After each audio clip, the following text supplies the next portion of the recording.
finishing up with violent themes.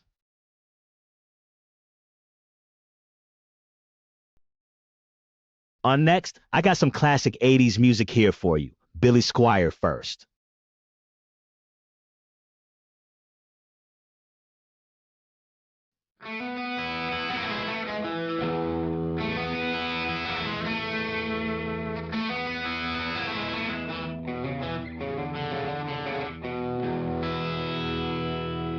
Lonely is the night when you find yourself alone.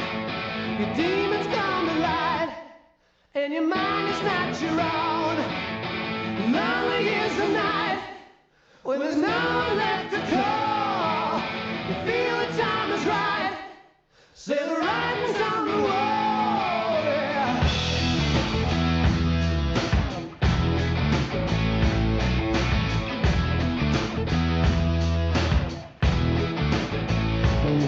It's a hard time to fight when the walls are closing in. Call it what you like, it's time you got to win. Lonely, lonely, lonely, your spirit's sinking down. You find you're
Your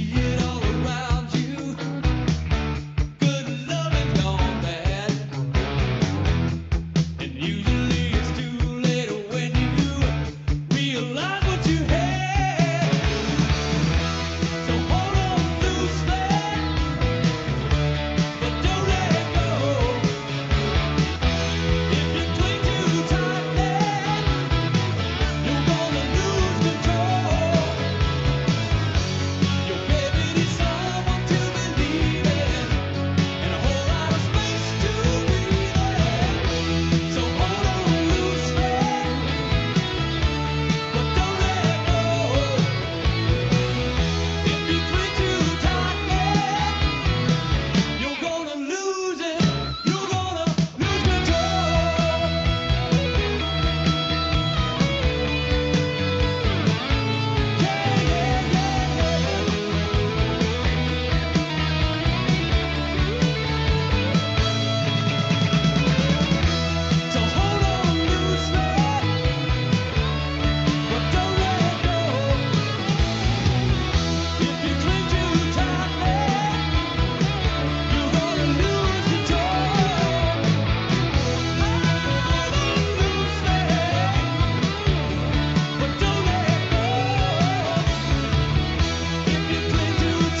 way I spent last night.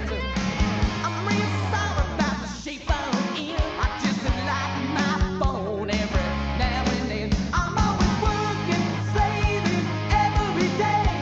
Gotta get a break from same old, same old. I need a chance just to get away.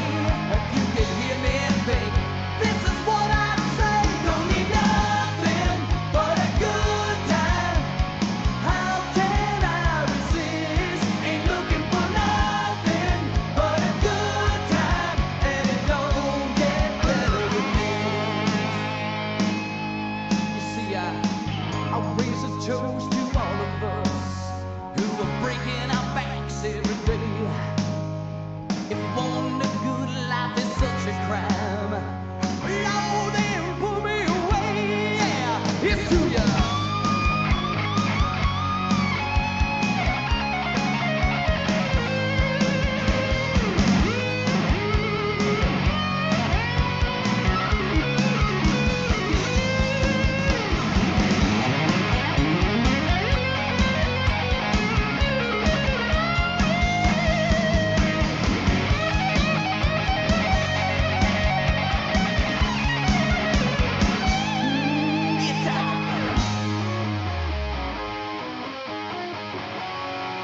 Finishing up there with Rat.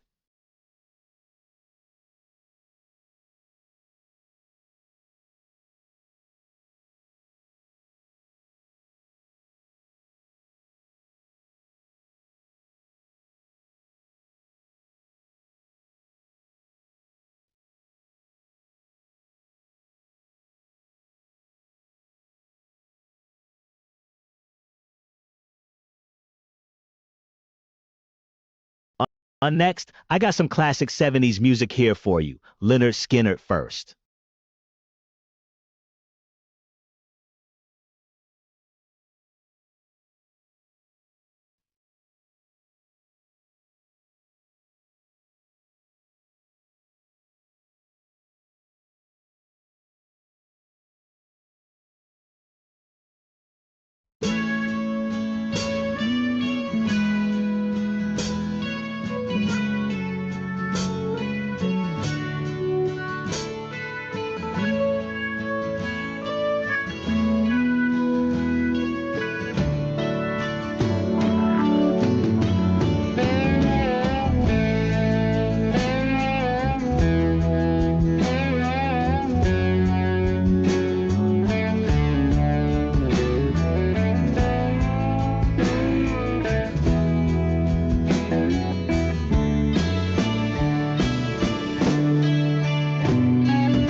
blue way.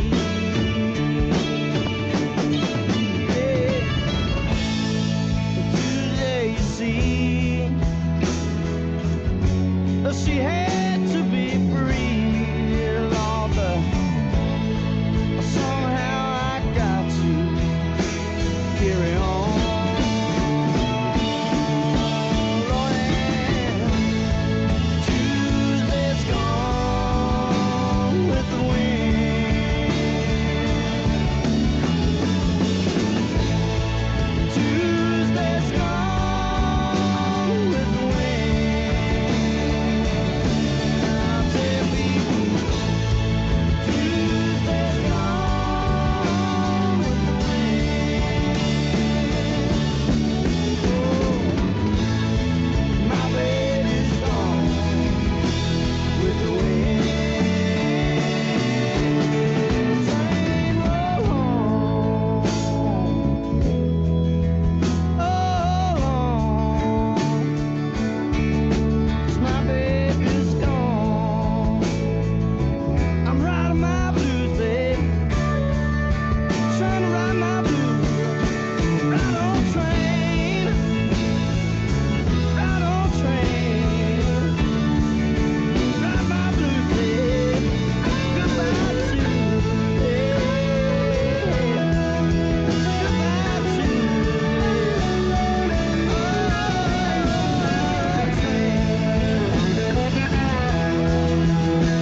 I live in hotels, tear out the walls. I have accountants pay for it all. They say I'm crazy, but I have a good time.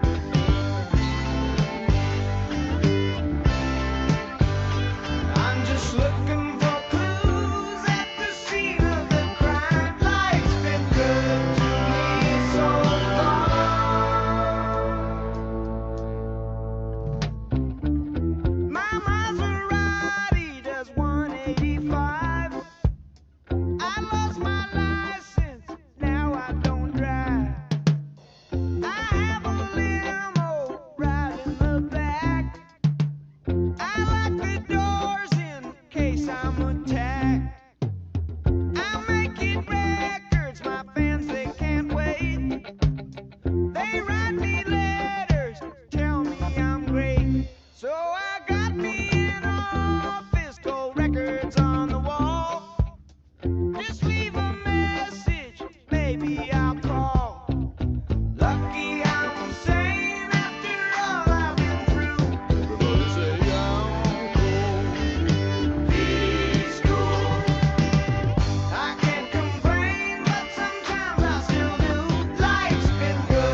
soup.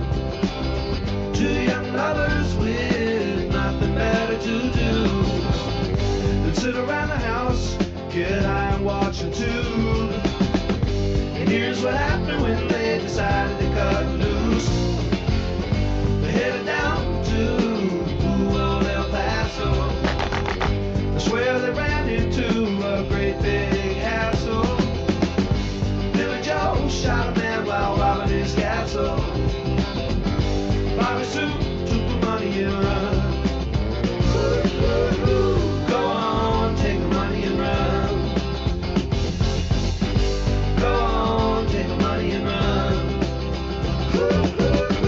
Go on, take the money and run. Go on, take the money and run. Billy Mack is a detective down in Texas. You know he knows just exactly what the facts is. He ain't gonna let those two escape justice.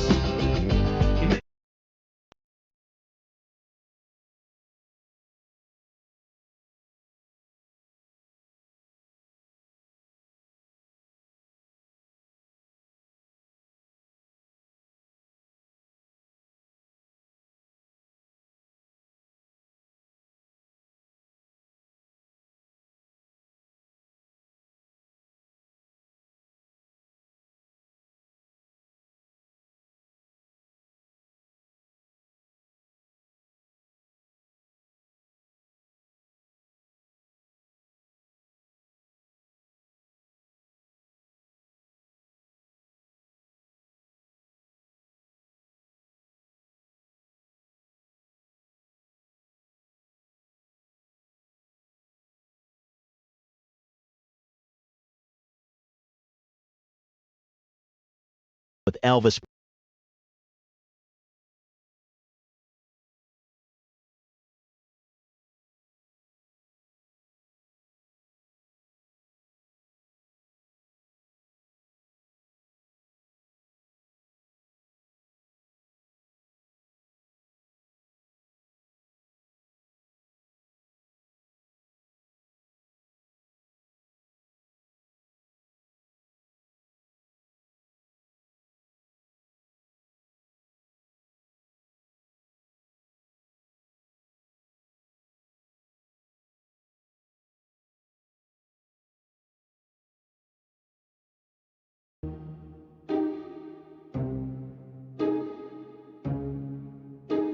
I'm jealous, I'm overzealous.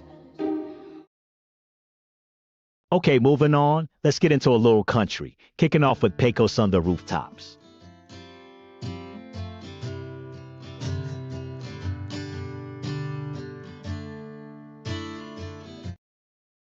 Okay, I'm going to change it to some songs that give off a baking vibe. Tally Hall leading the way. We were playing in the sand, and you found a little band. You told me you fell in love with it. Okay, moving on to a road trip vibe. Congas up first.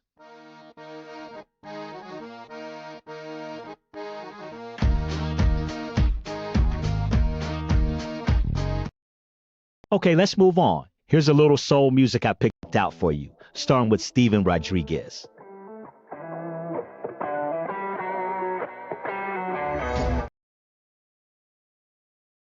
Now I got Sean James and some more folk and acoustic.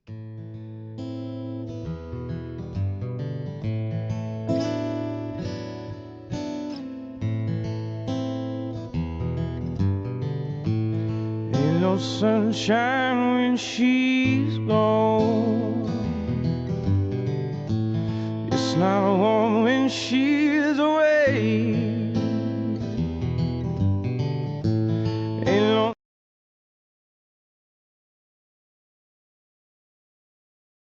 God, it's so weird. People ask me like I get asked fucking travel advice from strangers. Can we just break down how crazy that is? Like people come up to me and they're like, "Hey, you travel a lot, right?" And I'm like, "Yeah." I'm like, "Where should I go?" I don't fucking know you, man. You ask travel advice to people who know you intimately. They know you well. They can guide you based on what they know about you. I mean, you don't ask strangers dining advice, right? Because you're like, hey, where should I eat tonight? I know I've never met you before in my life, but do you think you could give me a recommendation? Yeah, you should try this dim sum place. But then that person might go, oh, I hate the Asian world. And you're like, oh shit, I didn't know that about you. Like, yeah, I killed like 4 of them. Like, what are you, like a serial killer or something? Yeah. Now you're in an awkward conversation with a serial killer. I'm a huge sports fan, love sports. I admire Olympic athletes a lot, just because their stories are always like wicked intense. They're like, she's been doing javelin since she was -3. Like, what? How is that possible? He was just semen when he was doing shot put. Somehow, as semen, he lifted it up. And that's when they knew. But Olympic athletes, because I did the movie Blades of Glory about figure skating. I'm only saying that because I met all these figure skaters and shit, and it was kind of cool, and it was funny, and it was like, I realized like that sport, it's like one of the only sports where like halfway through your routine, like people just totally wipe out.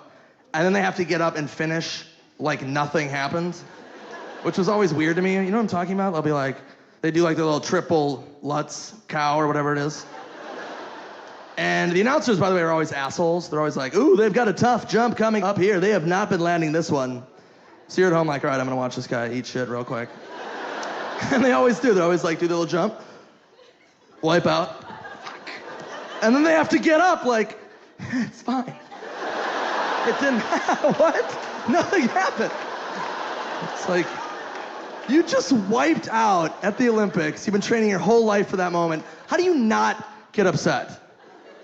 Like your whole life, all your friends, all your family, the entire world is watching you. I'm like, if that happened to me, and I fucking ate shit, do my little Lutz cow, pew! I'd get up, I'd be like, all right, really? Well, fuck you, world.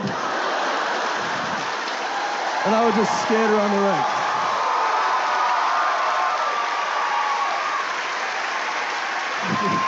I would just skate around the rink. And then I would skate to center ice and do that quick spin thing. And then I would just start peeing.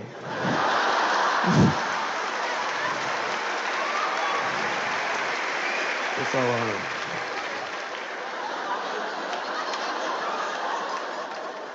He's so great.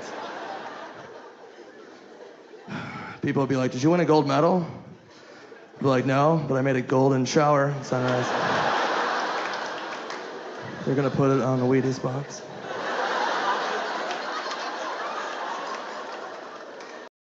Oh, I wanna share my favorite story that's ever happened to me. Again, it's a 100% true story. And this happened to me last year in Las Vegas. I don't know if you guys... Vegas is always obviously good for a story, but this is one of my favorites. I went to the grand opening of a bar on the Las Vegas Strip. And it was like a grand opening, so it's like Vegas, they blow it out. There's fucking strippers and hookers on stilts and midgets and fucking dildos or whatever. It's just the whole production. So it's open bar, which is great anytime. So me and my buddies are drunk, hanging out, and I look over and I see an old man, big beard, and he's got a sequins vest and a matching sequins top hat. All right. On his shoulder is a little spider monkey. Also, sequins vest, sequins top hat. You know, very natural. That's how they're raised. That's how they're born. You can watch Animal Planet.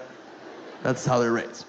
So when you're drunk, like blackout drunk, and you see that, it was just like, ah, monkey hat.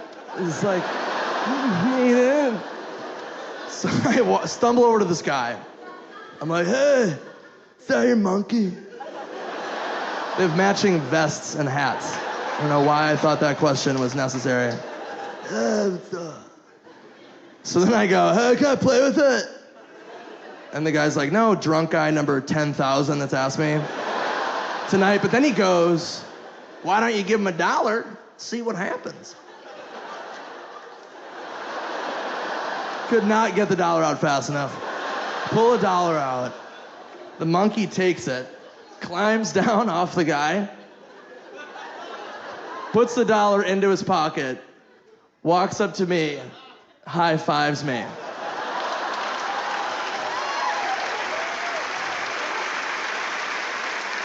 I almost took a shit out of my dick.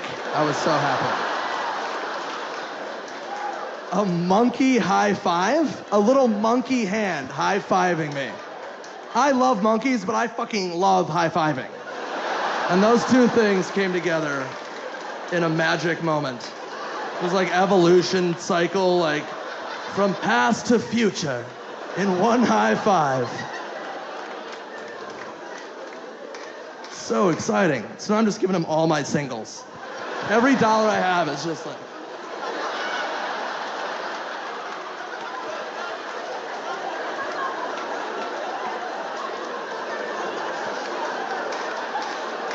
This is like poor little monkey hand.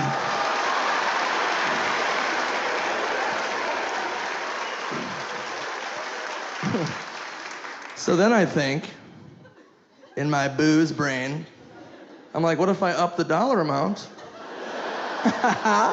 Maybe some new stuff will happen. I don't know. Maybe I'll give him a 10. Maybe I can get like a little poop snowball. You can throw that at somebody I don't like. Just across the casino. I start giving him 5s. Nothing, same thing. 10s, same, high five. 20s, just hand over all my money. Nothing, high five. So finally, I'm like, what the? I want something. So I pull out a $100 bill, brand new, $100, hand it to the monkey. If someone told me 10 years ago, like, someday you'll give $100 to a monkey, I'd be like, what? That will never happen. But no. So I give the monkey $100. Monkey takes it, high five. I'm like, what the fuck? Just at that moment, blonde girl walks up, big fake tits, walks up, hey, what's going on? Is that your monkey? And the guy's like, yeah, give him $1. The girl pulls out $1, pulls it out, gives it to the monkey. Monkey takes it, puts it in the guy's pocket, climbs up onto her shoulders, and starts dancing and playing with her hair. What? Literally like cloud 9. She's dancing. The monkey is like braiding it. They're on Facebook. They're like, I was like, what just happened? For $1? I just gave him $300. I didn't get any of that. But I was like a little pissed, you know? Like I kind of wanted to get like a blonde wig and just put like some balloons in my shirt and be like, hey, monkey. And then he got on my shoulder, be like, what's up, buddy? And just pull my wig off. Just shake him. But it was like the weirdest way to lose $300 in Vegas. Never had that happen. My friends are like, how much are you down? I'm like, 300. They're like, poker or blackjack? I'm like, monkey high five. It's a new game. You'll never win. 1, 2. Why? Why, monkey? I just don't look at a woman as a pair of tits anymore, and I wish I did, because I could get ladies here, because that's what it takes, is just to go, but I can't now. Like, I went to a club, you know, like a club. And I'm standing there looking at all the people, and there's the women, the hot chicks, the hot girl at the bar. You know, when you see them, she's a hot girl at the bar. She's got the shirt and the skirt and the boots, those 3 lines. There's like some perfect ratio that they hit with those 3 lines, and they're all standing there like that. And I used to look at somebody like that and I'm like, wow, she's an angel. What could I ever say to make her like me? Now I look at her and I'm like, what is that? Is that even a person? What the fuck kind of person is that? Is that an identity even? Who would want to be that? I have 2 daughters. I pray they don't grow up to be the hot girl at the bar. What kind of... Hey, what do you do? People want to fuck me. Really? That's it? Yeah. I go to this club and they want to fuck me over here. Not you.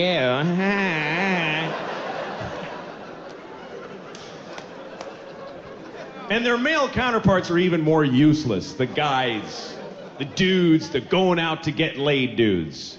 You know those guys that walk in packs of 9 down the bar street, the going out to get laid guys? They all got the same button-up stripey going out to get laid shirt on. They all got the same stride. There's one short guy behind them like...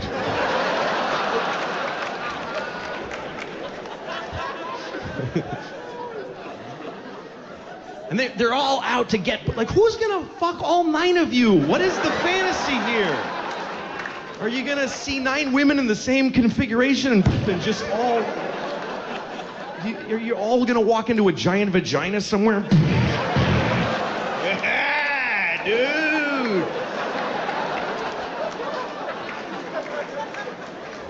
And then later they're in front of a pizza place just angry at each other. You said there was pussy there, you idiot! And they beat up a stranger, get the energy out that way. Faggot!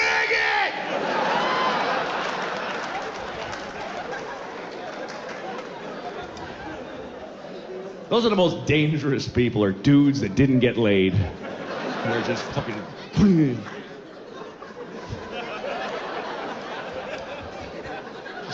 just full of cum coming out of their eyes. Fuck somebody.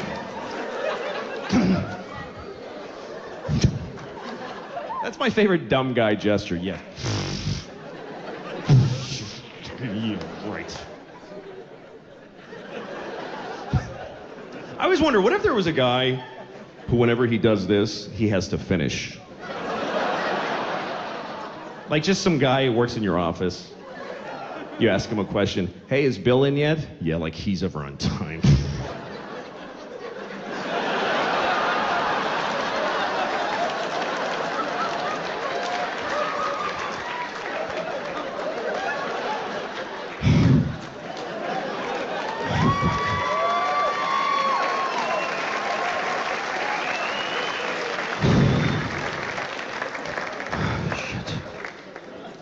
Seriously, that dude's always late, man. I'm serious.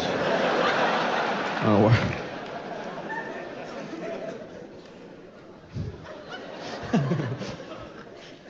it's always an odd moment in a guy's life. The second after you come and you're like, ugh. This reality comes rushing back. Because you've been pushing reality away in pieces all night to get the, oh, no, it's fine. It's fine. Yeah, no, it doesn't matter. No, I'll just leave my car there. It doesn't matter. I'll just go. No, it doesn't matter. This is weird, but oh, fuck. And then you're just like, you're like the Hulk coming back down to the other guy.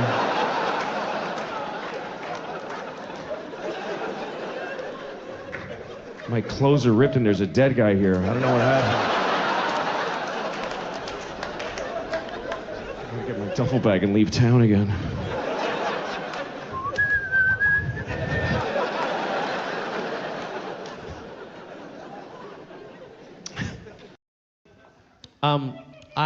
So like I said, I live in California. I went to this place called Orange County. Oh, yeah, you're gonna hate this joke. It does not paint Orange County in a positive light. I didn't know anything about it. I get there, I get out of my car. 10 seconds after I get out of my car, 10 seconds after I get out of my car, this car pulls up, this guy pokes his head out the window, yells at me. He's like, hey, Kumar, where's Harold? And then drives off. 10 fucking seconds? Like he'd been waiting in the bushes for weeks, like, I can't wait for a brown to come to town. I will belittle him with a movie reference. And I got so angry. I thought about it for days. I was trying to think, why do I get angry when someone's racist to me? And I think it's because when somebody's racist to you, there are no comebacks. There is nothing I can say to get back at this guy, because what am I going to be like? I'm not going to be racist, because I'm not racist. And almost everyone who's racist to me is white, and it's very difficult to be racist to white people. Like, what am I gonna be like? Oh, I'm Kumar? Well, you're the main character in most movies that come out.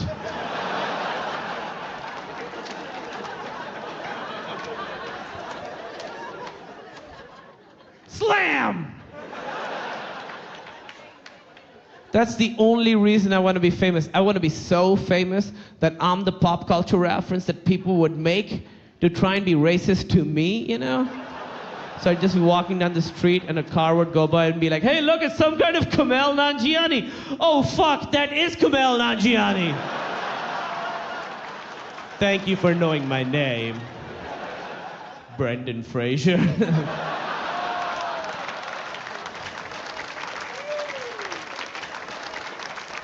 The whitest guy I could think of. Some people worry about getting old because they think it means that they're dying, which it does. But this doesn't worry me. I don't worry about dying because I think it's necessary. I think it's something that you just have to do. You should do it. It's when it's your turn, you should do it. If somebody, your doctor says you're dying, just say, okay, and die. Don't, maybe a miracle. Fuck you, get in the ground. Just take your turn. I really think that way now. I didn't used to. But I do because when I started thinking that way was when my mom died. My mom died a couple years ago of anorexia. She was 300 pounds. She was bad at it. I know, it's fucked up, right?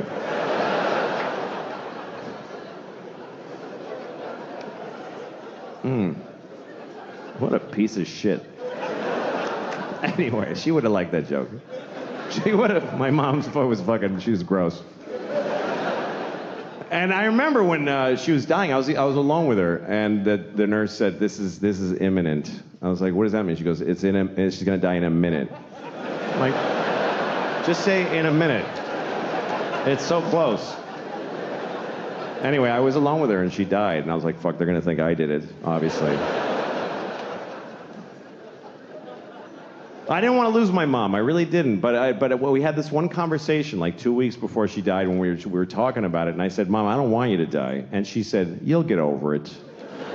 That's what she said. And I did.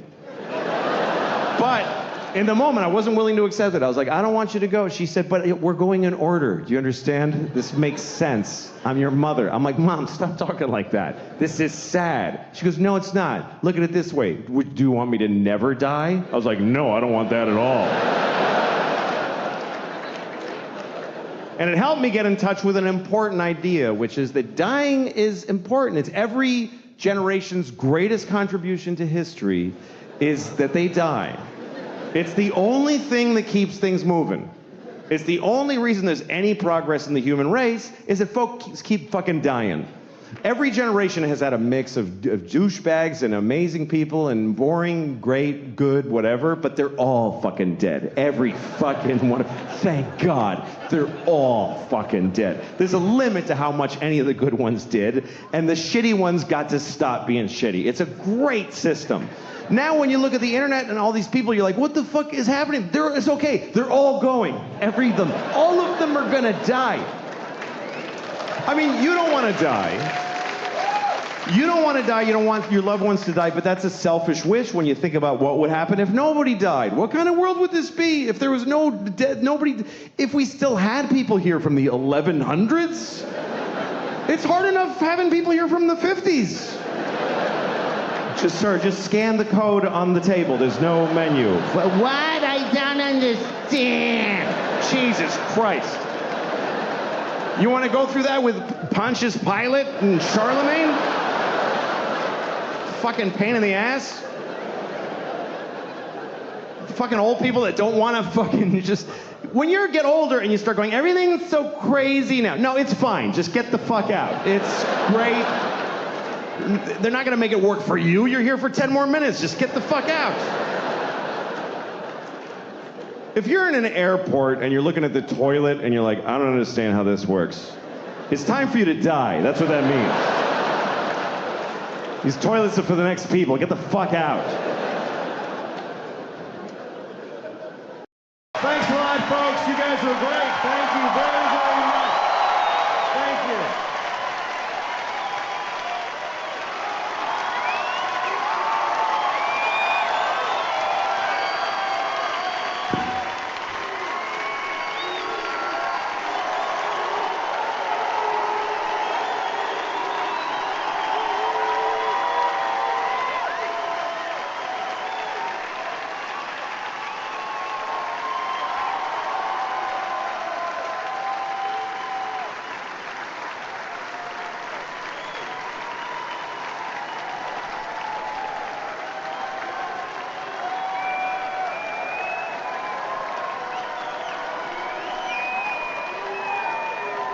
Sometimes when I'm out at night and I see a group of women, I like to walk up to them and pretend that I'm a judge at a dog show.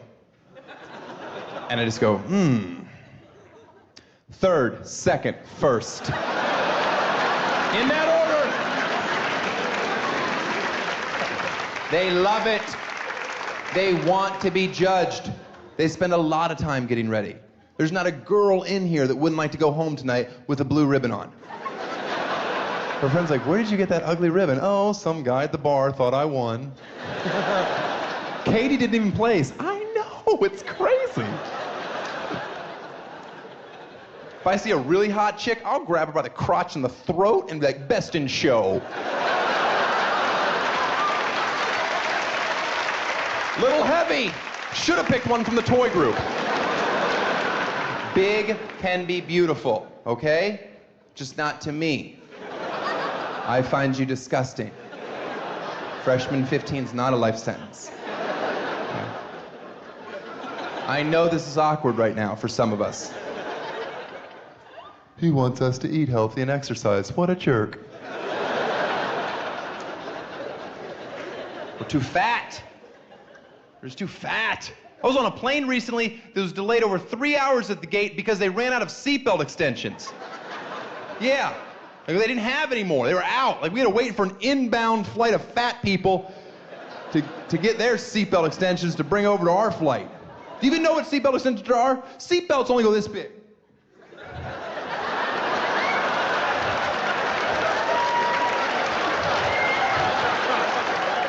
Some people need an extra 6.5 feet of nylon to strap in, as if any collision would unwedge them. You ever been on a flight and a bunch of Virgin flyers applaud like morons after a successful landing? I always pray that those same people were on the US Airways flight that landed in the Hudson River and they just went, boo! Boo! What is this? It's supposed to be on land, you dick. New York gets all the cool plane crashes. All right, maybe cool's not the right word, but you know what I'm trying to say. I love that the modeling industry gets attacked for being too skinny. Really, America? You're not too big? Something in your mouth? Do you know why they say that? That models are too skinny? It's because parents are horrible. They can't tell their 16-year-old daughter that she's not really a princess. Well, guess what? I can. If you're 16 years old and you think the only difference between you and Giselle is your waistline and not your busted face, here's some advice. Fill up the Paxil, because life is gonna be really sad.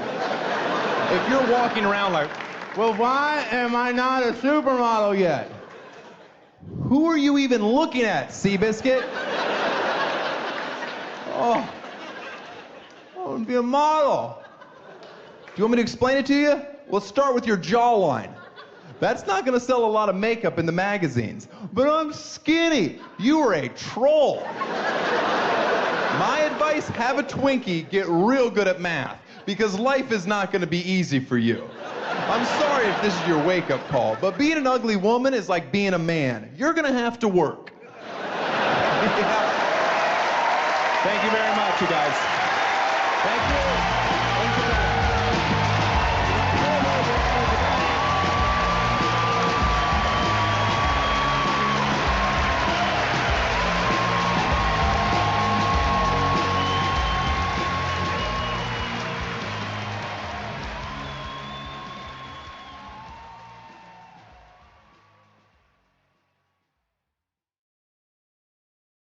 You ever ask your parents when you're younger, who do you love more, Mom? And she's like, I love you guys the same. You walk away okay with it. You've heard of a tie between two people. What is the Octomom gonna do? There's no way a 14-way tie is believable. She's gonna have to be honest. Who do I love more? Let's see. 4, you're retarded, so you're out. Now let's focus on kids that have eyelids. Is this the joke that's too far? Just wanna make sure. Everybody was fine with my sister getting raped, right? Okay. But this one. Speaking of awful parents, Joe Jackson deserves a Lifetime Achievement Award. Holy cow. I like when people acted shocked that Michael died. Are you kidding me? Michael was on borrowed time as soon as he switched races.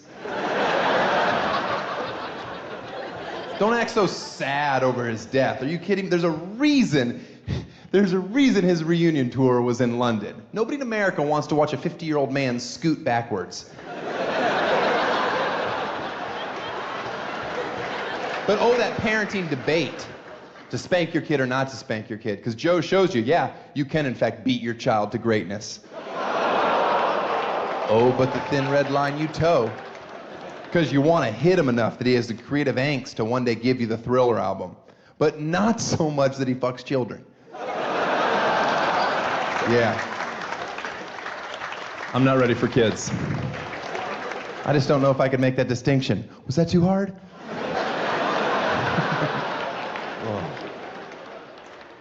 How come when people say worst case scenario, it's clearly not? Like you could always add, and then a roller coaster cut my head off. I have a new TV show coming out that I'm really hyped about. It's called The Vagina Whisperer, co-produced by Cesar Millan. It's for people that are having trouble in the bedroom. I come over, I watch you and your partner make love. I make sure the vagina is in a calm, submissive state by constantly going shh, shh, shh, shh, shh, shh. I have a Mexican mother as well. Shh. Then I ask you to step aside. I show you how I would do it. Then the last 58 minutes or so is me apologizing, trying to tell you this never happens, and recommending that we put this vagina down. I don't think it's safe to bring home to my pack.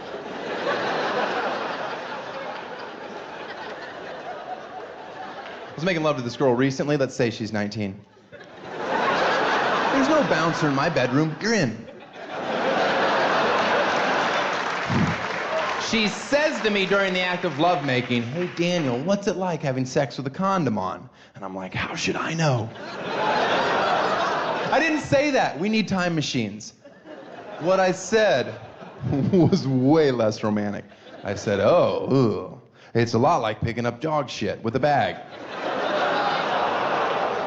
Which I thought then and think now is a spot-on analogy. Like, you know there's dog poo in your hand, but you don't freak out.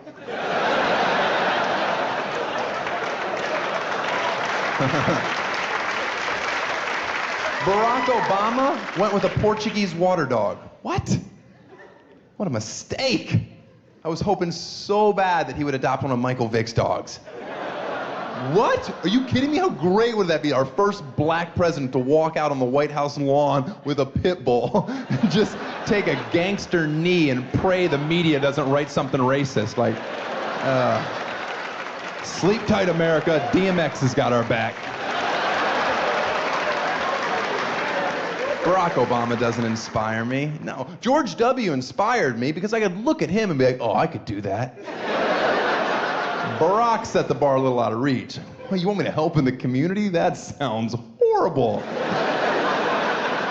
When do we get to be selfish again? That's the country I was born into. But I'm really glad you're here. This is a sizable crowd. This is a big place. There's about 2,500 people here. And that's a lot of people. That's enough people to be like a sample of the population. 2,500 people is enough people that you're all going to experience a lot. There's enough people here to say that within 2 months, at least one of you will die. I'm just saying, I think it's probably accurate to say that out of any random group of 2,500 people, not all of you are going to make it to Christmas. Unfortunately, there's going to be at least one of you here tonight is going to ruin your family's Christmas by dying a shitty death. And I don't know who it is, I'm sorry. I don't know, your death is whatever. Some people, they want you to do things when they die with their, like, I want you to take my ashes and sprinkle. Fuck you, I'm not doing none of that shit. You're dead, I'm not gonna run errands for you after you're dead. You don't matter anymore.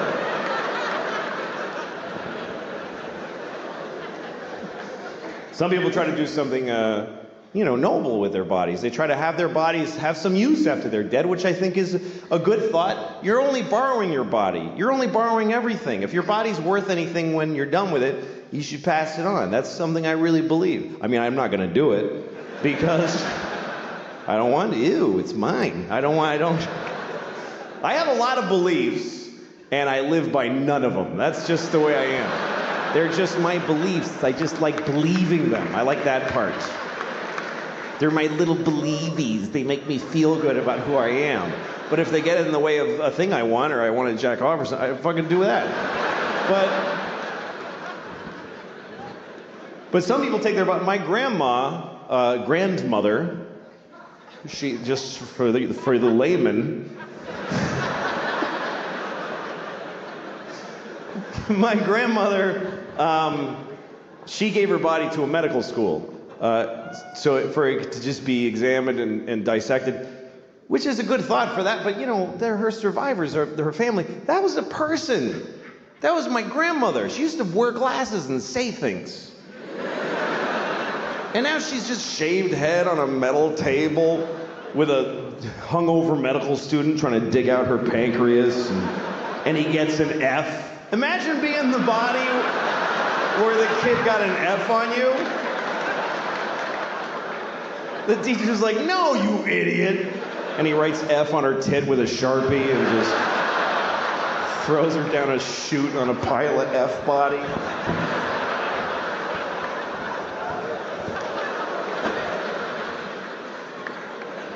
So, I don't care about her. Shut up, idiot. Just shut your fucking mouth. Did you hear me before?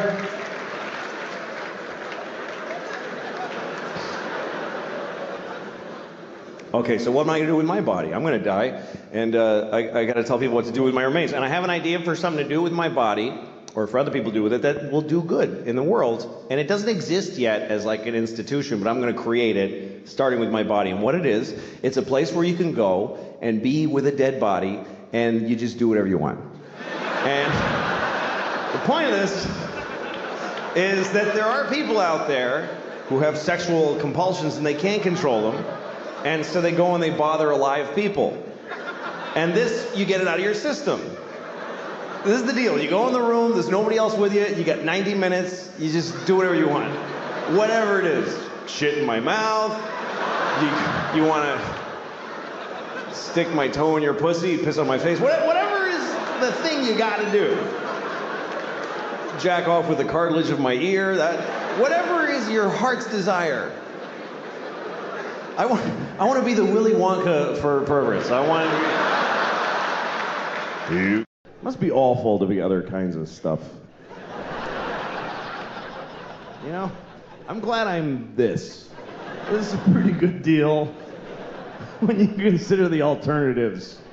Anything else, any other kind of thing, you're in the food chain. You're in the food... We are out of the food chain. I don't know if we fully appreciate the fact that we got out of the food chain. That is a massive upgrade. Because for every other living thing, life ends by being eaten. That's how all life ends, is every...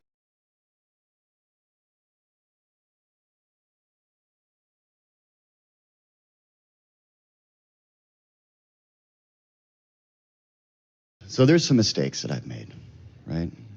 You could look at that and think, well, a couple things came together that nobody could have foreseen, but those aren't the choices I want to make. And as I look through my life and I wonder, what are the choices that I have made? It's not a good record.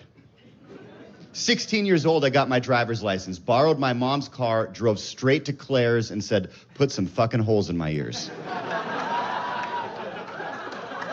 Give me some earrings. And now here I am, a 36-year-old man, 20 years later, with holes in my ears. There's no small group for that. Other guys my age dealing with the same thing. When I was 17 years old, I got kicked out of high school and sent to a lockdown drug and alcohol facility in Gresham. When I was 17. That's Oregon. That's lockdown. That's not like in Washington where you can just kind of walk out and be like, yeah. My parents had caught me drinking upwards of 5 times. I was sharing a room with a guy my age that had blown another guy for meth. It was a weird month. Learned a lot about drugs. I came home like, that's the fucking coolest camp you could have ever sent me to. I learned more about drugs than I should have. I want to try LSD. What's cocaine like? Like, I've never even heard of this stuff. When I was 18, on my birthday, I got a tattoo on my back. Basically to say, like, screw you, Mom and Dad, I'll do what I want. But instead of actually saying that, it's just Hebrew writing that says, the Lord is my shepherd. I'm not Jewish. What the fuck was I thinking? For the rest of my life, poolside, at beaches, I'm walking around and there's like 8 elderly Jewish people like, what does that say? Son, slow down, we can't read it. It's like, get away.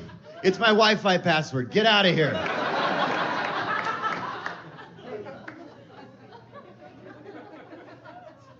In my young 20s, I got my left nipple pierced in Barcelona. What? Yeah, I just met a girl. She was like, let's get our nipples pierced. And in my mind, I was like, oh, that means she wants to show me her nipples. No. Turns out we had 2 separate appointments, and I went first. And the thing about getting your nipple pierced, you're not hanging out to see anything else. You're outside vomiting. Cut to 5 days later, getting it surgically removed at a hospital because my body was growing around it. The 3 shirts that I was traveling with were marked forever. So bad choices, I've made a few. I learned the hard way. You gotta be careful what your kids watch. Holy shit. I live in Los Feliz, which is this very hipstery area of LA. And there's a Starbucks near us they have the best employees and the worst customers on the planet. It is all trust fund, hipster, douchebag wannabes, just twittering and tumbling and Instagramming and, you know. And you can't hear the Nora Jones CD over the sound of eyes rolling. That is how hip this place is. But one day we're driving around doing daddy-daughter stuff, and my daughter goes, I want a croissant. She loves the croissants at Starbucks. So we go into the Starbucks, and I get her a croissant, and I get a tea, and we sit down, and I'm drinking my tea, and she's singing a song about her croissant. Makes no sense, but it's hilarious, and I'm laughing. We're having a grand old time, and I'm having such a good time. I do not notice the old, bald,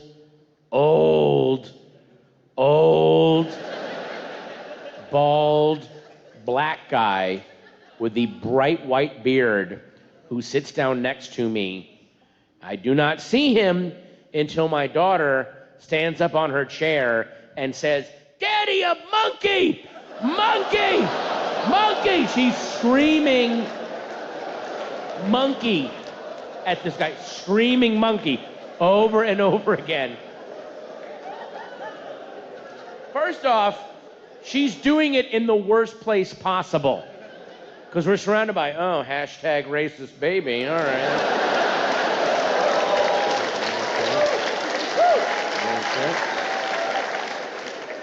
Instagram clan dad.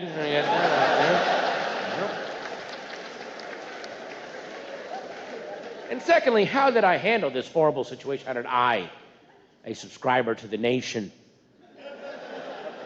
a green energy farmers market patronizing progressive liberal, how did I handle this situation? Did I sit her down and go, sweetie, that is not how we talk to or about other people? That is very offensive. And you can't do that. Is that how I handled it? No. Here was my solution. I picked her up, shoved her face right next to mine, and then ran out going,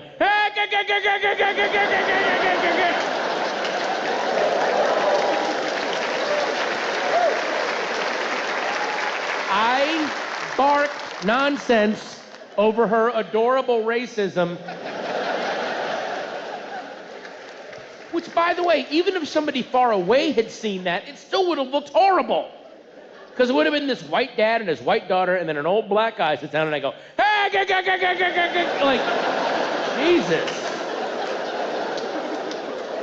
Little subtlety there, Clan Dad. What's up there, Grand Wizard?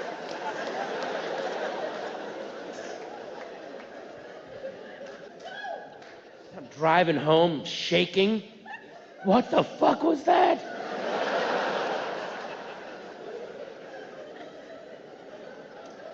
I don't know where that came from. We get home, and my wife's like, we've had her all morning. I'll take her for a little bit. And so I'm in the kitchen having some water. I'm like, still freaked out. And I hear them talking.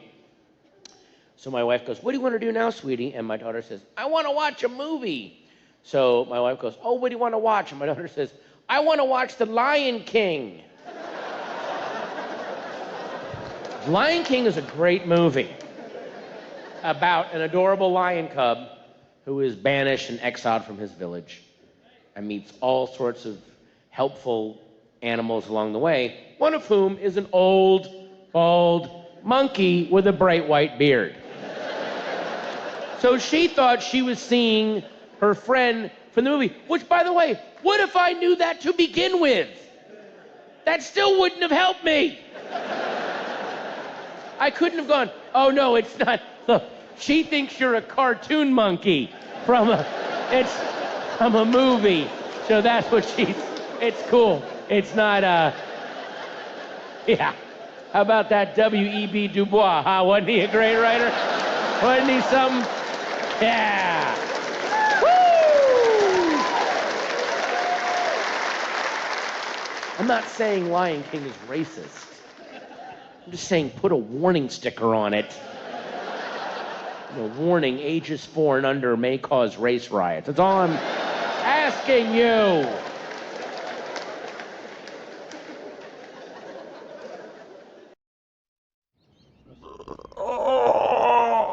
Oh, fuck. Where's the water? Ugh. Better check my messages, see what the damage is. I don't remember shit. You have 12 new messages. Oh boy. First new message sent at 7:30 p.m. Nick, it's Henry. I'm having a little get-together at my place, nothing major, but just some wine and cheese and that kind of thing, so if you wanted to come by, come on by. All right, later, man. Message erased. Next message sent at 8:15 p.m.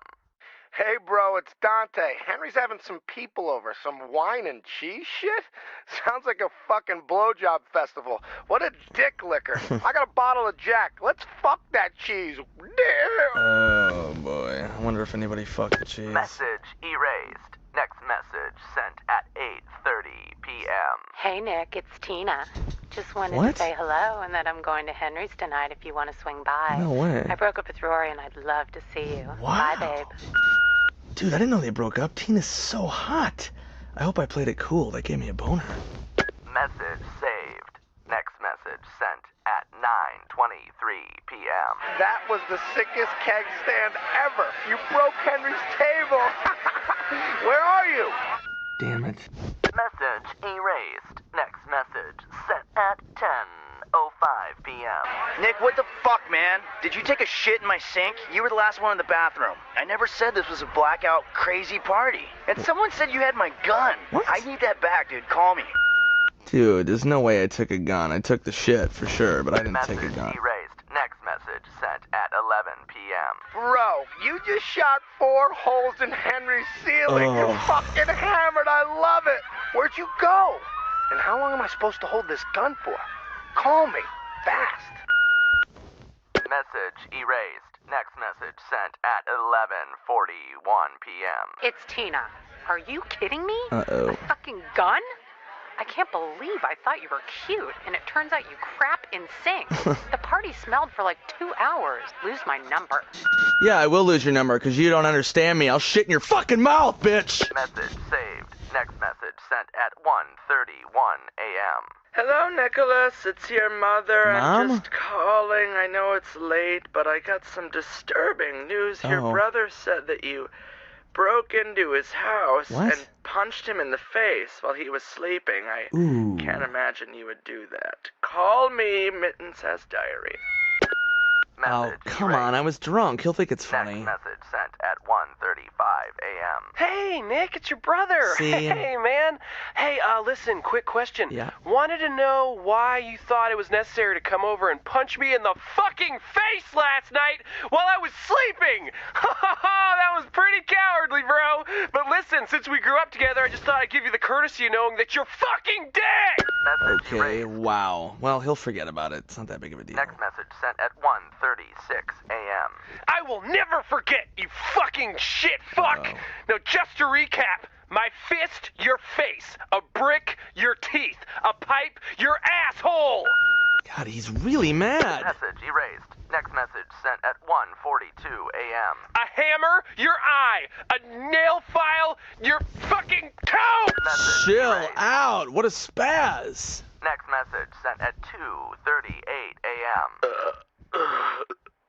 Hey, Nick. It's you, Nick. No way. What's up? Hi. Hey, remember you want to build a boat? What? I told those guys to build a boat and go Who? to Africa. Africa? And be a heroin mule. What? So don't forget, man. Fucking heroin. Heroin? Where am I? Who's that? Hide. Ugh. Message. Did I agree to be a heroin mule? Why would I do that? Next message sent at 4:58 a.m. Mr. Swartzen, Chief Line Gang from the Mystic Lake Casino. What? Did you have a good time last night? Boy, I had a good morning. Our janitors found turds in our sink. Those are ceremonial sinks. Whoops. Mr. Swartzen, if you were a little baby, I'd say, of course, you don't know any better. But you're a man. Barely. You know what we're gonna do to you? We'll make you stand in a fire. You will burn! That's really aggressive. Anyway, I love you as the queer on Reno 911. Oh, boy. Oh, that's nice. Get me back. Message erased. End of messages. Oh, finally, the end. It's a pretty good Saturday. At least I only shit in 2 sinks this weekend. What the hell was that? Hello? It's me, Gay Robot. I made you some pancakes. Maybe you can use your jizz as syrup. Am I in the Twilight Zone? Oh, by the way, I buzzed in your brother John. He sounds aggressive. Wait, what? You let in John? No, don't. What's up, motherfucker? Hey, John. Hey, good, you're in bed just like I was. That's perfect. Hey, let's get you unconscious real quick. Ow! You drunk? Fuck! Ow! Fuck! You have a problem! Punch his dick with your mouth. Now shave each other. Gaybot, shut the fuck up! Shut the fuck up, Gaybot! I'm in the middle of something. Ah, all right, I give up. Okay, fight's over. Shower up. I was looking through an old high school yearbook recently, because, you know, you get tired of looking at new high school yearbooks. People judge you. But I was looking through my own high school yearbook, and in the back, where people sign stuff, someone had signed my yearbook. It says, "Hey, Andy, these are the times of our lives. Brad." And I don't know a Brad. And from what Brad wrote, Brad does not know me. Because that's the dumbest fucking thing I've ever heard. If high school was the time of your life, kill yourself.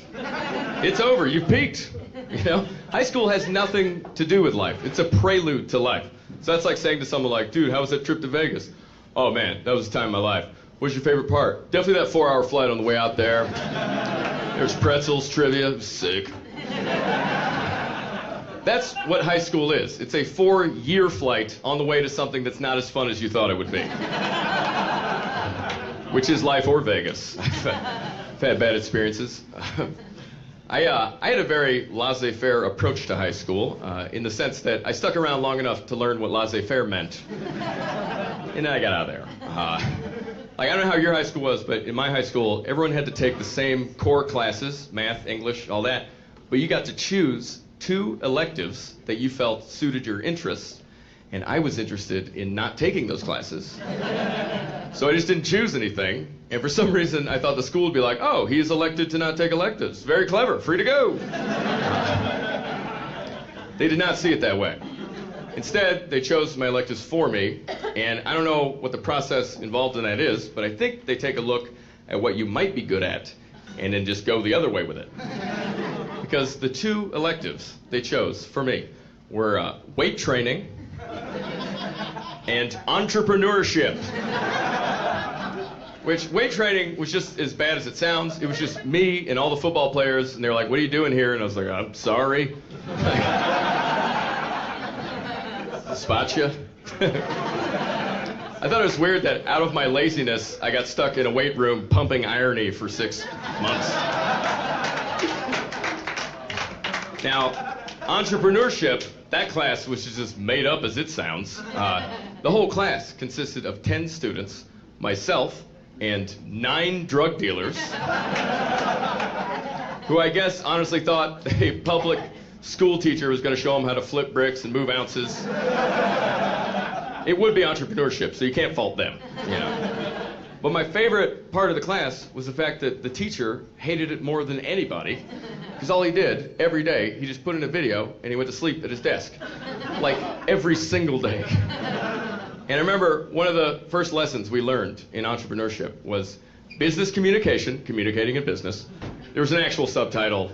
It needed further explanation. And the video he decided to play, I don't know why. I guess he thought it was like a funny how not to communicate or something. But he put in Abbott and Costello's Who's On First and then went to sleep. And then I quickly realized that I was the only person who had ever seen Who's On First, because when Abbott gets into the first line of the bit, which is, you know, who's on first, what's on second, I don't know who's on third, right then all these kids start heckling the video. And they're saying stuff like, this old shit's whack as fuck. What the fuck are these white dudes talking about? And that guy was white. So it was really confusing. No one was into it, except for this one kid who was sitting up front. He'd been paying attention the whole time. He stood up to clarify for everyone. He goes, oh, nah. Who is the dude name?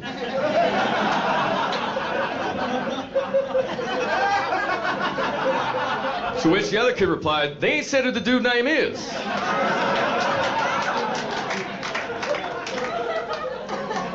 So, some of you have already gathered why I was losing my shit. I was watching a modern, urbanized version of Who's On First, sparked by the confusion of a video of Who's On First.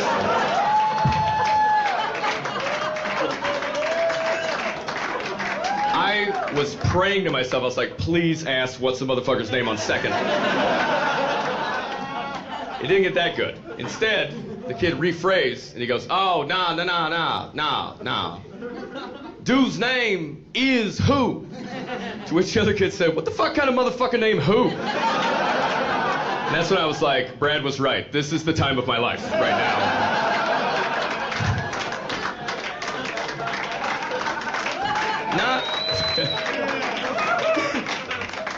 It was awesome because not only was I watching a 40s vaudeville bit being played out from watching a 40s vaudeville bit, but also, you know, that kid's right. What the fuck kind of motherfucker is named who? I grew up with this video. They were like, yeah, the names are silly, but it's clever. Just go with it. And this kid was smart enough to be like, his nickname is who? No, I'm stopping here.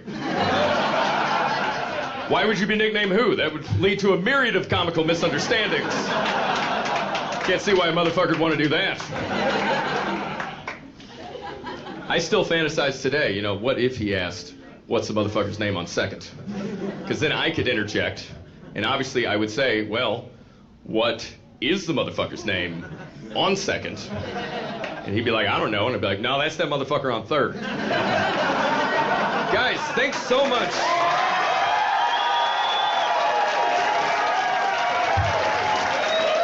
You guys are the best.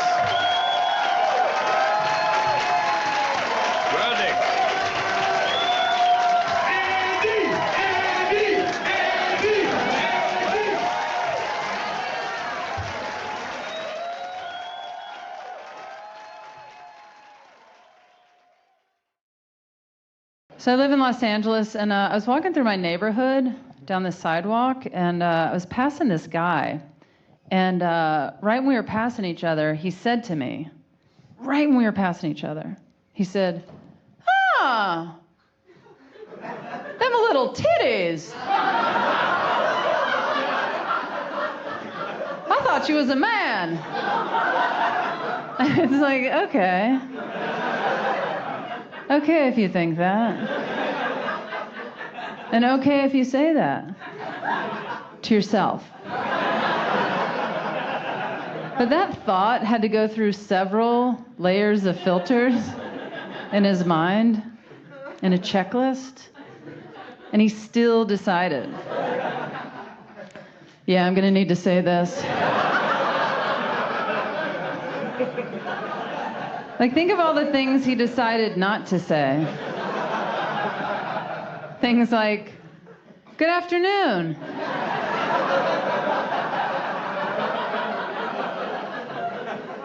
Or, oh, I was gonna say something, but I decided not to. Nope. He went with, them a little titties. I thought she was a man.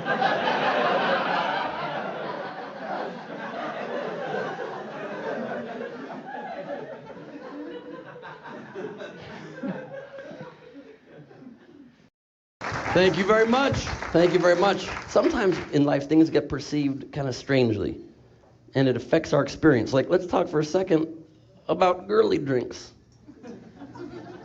How did us men screw up in society so badly that we're not allowed to publicly drink delicious drinks? Why? Because I'm a dude, so I like the taste of beer and whiskey, yes. But you know what I also like the taste of? Strawberries. I have a strawberry flavored drink. I get called a little girl. What's that, little girl? It's tasty, asshole. You don't understand less than that? I drink smoothies all day long. No one says shit. But I put alcohol in my smoothie and now I'm a bitch. I'm getting drunk in my smoothie. That's gangster. Are you ever driving along late at night and suddenly out of nowhere you think you see a panther jump out of you? And then you realize, oh, I just drove drunk into the zoo again. Thought I was seeing shit for a minute, thank God. That can be the worst when that happens. Probably the most obvious, yet at the same time pretty well hidden sexual innuendo in movie theme songs has to be Ray Parker Jr. in the Ghostbusters theme, when randomly mid-song he screams out, "Bustin' makes me feel good." Yeah. Bustin' feels fantastic. But this is a family movie about ghosts. Now ruin the innocence of every child in the land, saying how great it feels when you ejaculate, Ray Parker Jr. Maybe give the songwriting a second pass next time. I'm not saying I'm addicted to online porn, but I can't come anymore unless I'm wearing headphones. Is that strange? Last Saturday night, I wanted to go out, but I got tired and I decided, forget it, I'm gonna call it a night, get in bed early. And I get in bed and I started feeling lazy, like I was being kind of lame. You know, I'm young, I should do something fun. So I made up my mind, I'm gonna go out. I decided to go to the Standard. Very hard to get into place. I get right into the VIP area. And at the bar, 20 feet away, is Carmen Electra. And she looks gorgeous. And at one point, she was left by herself. And I thought, this is my chance. So I walked over to her, and immediately we had this like chemistry, had this like flirtation I felt like was happening. And then this gorgeous blonde woman comes and joins us, and the three of us had this like sexual tension, this amazing flirtatious energy. And then right in front of me, the blonde woman and Carmen Electra started to make out with each other. And I thought, I'm gonna do it. And I put my hand on Carmen Electra's ass. And the point of the story is this. I'm glad I did not go out that night, because with masturbation, anything is possible. You can achieve your dreams. It seems so real.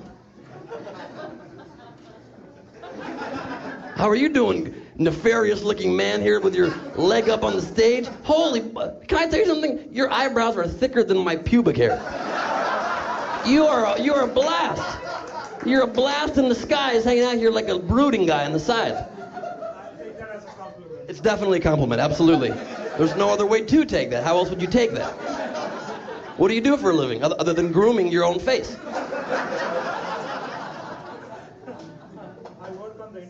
You work on the internet.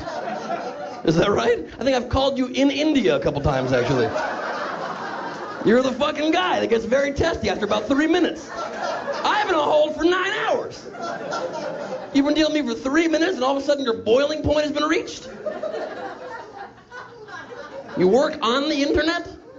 What does that mean? What do you do specifically? I'm a computer engineer. You're a computer engineer. Why you gotta all of a sudden outrank me? What is that all about? All of a sudden you got an engineering degree. A second ago you were a bushy eyebrow guy. Now all of a sudden you're a fucking engineer. Excuse me for telling jokes. What is your ethnic background? Where are you from? You got it, right? I got her from India. You're from India. I say I'm a fucking genius with Indian accents that are Indian. I can hear them. That's why I have ears. How about you, sir? What do you do for a living? Same thing. I don't want to talk about that again. How about you, dude, with the crazy long fucking beard on your chin right there? You don't have a full beard. It's like a little ZZ Top action figurine. You've got a miniature version of a long tuft of cotton candy from the bottom of your chin. What do you do for a living that allows this publicly in their office space? I don't know. I don't do anything that they do. You have a ridiculous beard. And a snake tattoo on your inner forearm. I don't think you're engineering computers. That's a fact. What field do you work in? Can I ask this? You fucking lying, fucking bearded fucking... You are a snake on your arm. You're fucking twisting your fucking existence. Why are you embarrassed by your own career? There's no reason to be embarrassed by your own career. It's ridiculous. I meet weird people. Yeah, how dare you? This is a fucking CD. You can't fucking deceive me and then have it unravel 10 seconds later in a live album. I wish I never talked to you. Thank you very much.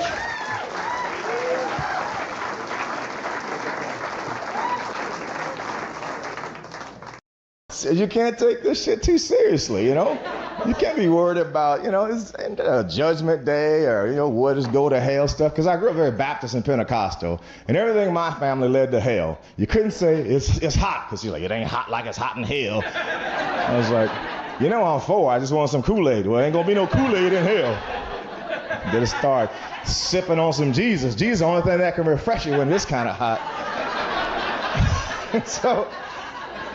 So what I'm trying not to judge people's religious beliefs, even though it's hard, because people work hard for their beliefs, man. I mean, they try hard. You ever see them dudes in the airport, them Hare Krishna dudes? I be feeling sorry for them dudes sometimes. So I just take everybody's pamphlet, and that's just what I do. I ain't gonna cost me nothing. So like, all right, sure, Hare Krishna, man. You committed to that haircut. The least I could do is read your literature, man. All right, Mormon, man, you riding the 10-speed with a suit on in July. You must really believe that shit.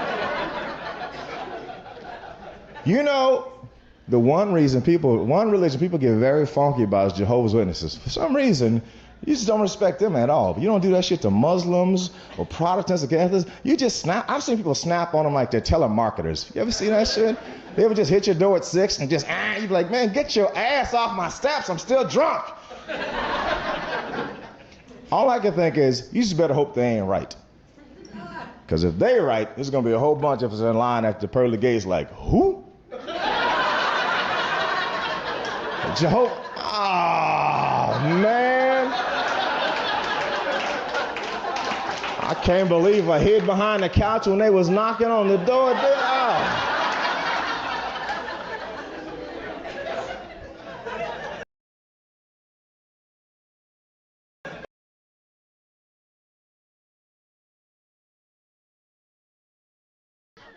My parents are hilarious. Last summer, my dad got stung in the balls by a bumblebee. I can't even make that up. I was in the living room. I heard a noise. Ah! Whoa! I look out the back window. My dad is punching himself in the crotch. And he's dancing around like Ricky Martin. My mother's going, oh my God, your father's gone crazy. Lock the door. Call the police. So like an idiot, I lock the door, right? He comes up in the porch. I got dung in the malls. He wants to go to the mall. I told you he's crazy. He never wants to go to the mall. He had an allergic reaction and they begin to swell. And my mother's like, oh my God. Look at your father's balls. Ma, I saw you in the nightie last night. I don't want to look at his balls. I said look at your father's balls. So I was like, oh my God. She looks at me, she goes, go to Rite Aid. What? Go to Rite Aid. There's no other instructions? Just fucking run up to Rite Aid? What do I just run in there? Woo! You guys, my dad's got some big balls. What am I gonna get that's gonna remedy this right now? A big tube of ball be gone or something? I got a bag of ice, that's all I could think of. I came home, I kicked the door in. Ma, where is he? Where's Dad? He's in the backyard. I did not let him in this house with those big balls. Why? Because I have china, that's why. Good china, and I don't want it broken. He's not swinging them around like the boleros, for Christ's sake. I think he's kicking the door down, swinging them. I never liked that fucking plate.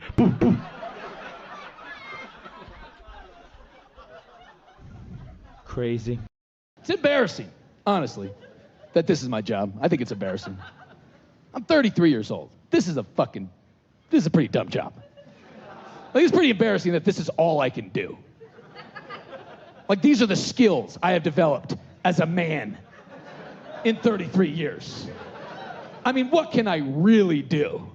I can hold my hands like this, and I can open my mouth. Either I blow truckers or I tell jokes. Like, yeah.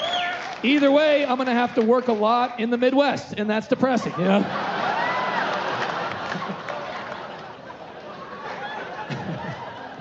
I wish I had a better job, dude. I really do. But I'm not that smart, man. I got a 950 on the SATs. You know, that's like right around the point where they just give you a helmet and hope for the best. You know?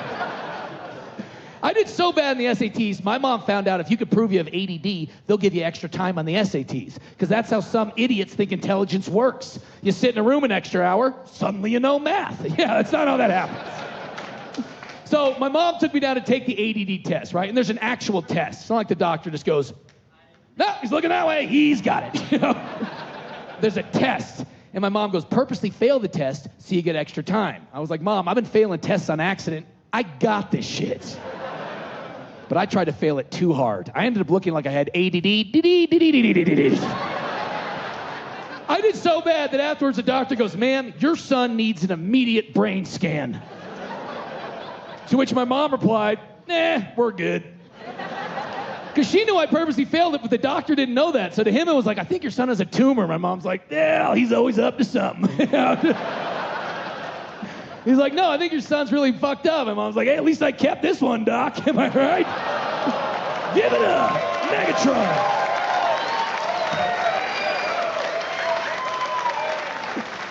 Oh, keep it going for abortions in the early 80s, guys. I love abortions, early stuff.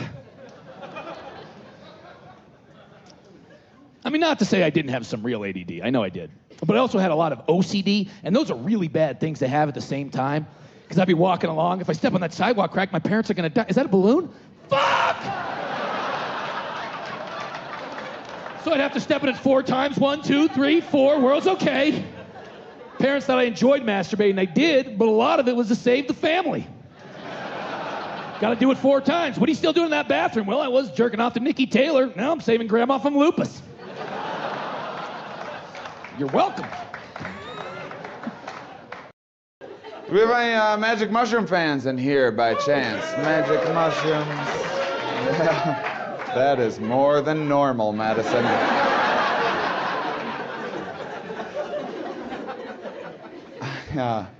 I took them one time, and apparently I had way too many. I was walking around outside. I ended up wandering into a Best Buy because I thought it was the future.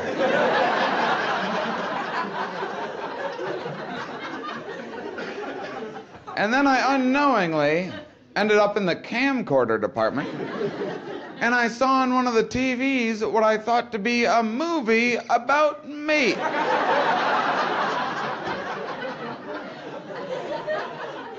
So for about an hour,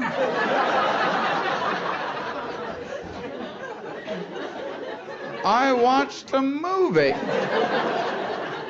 about me watching a movie about me.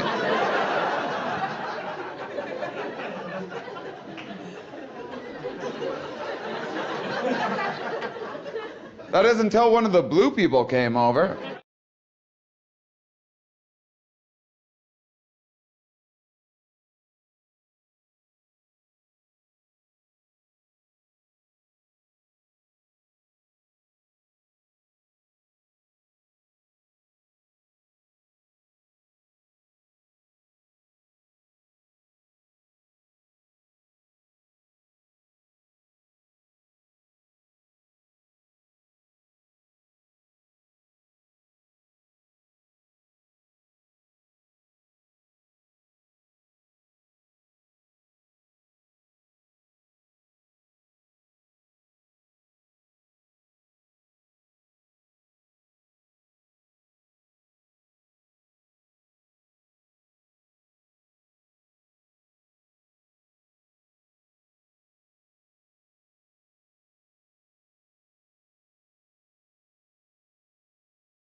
And he's like, "Can I help you?"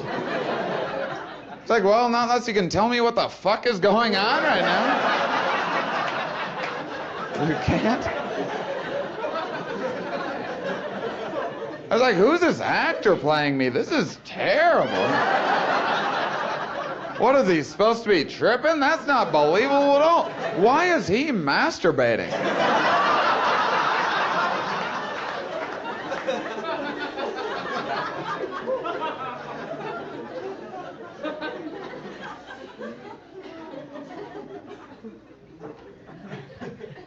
I have a friend who's a vegan, which is fine enough for him, but he's always trying to push his vegan propaganda on me. He'll be like, "Hey, Shane, you should try this tofu. It tastes just like chicken." I tried, I'm like, "Oh, wow. You forgot what chicken tastes like."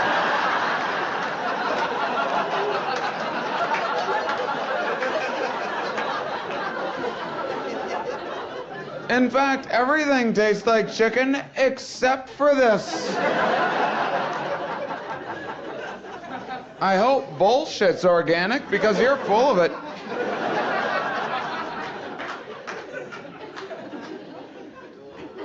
He's a sneaky bastard, too. One day he made me a cup of coffee. Afterwards, he's like, "Oh, do you like that coffee?"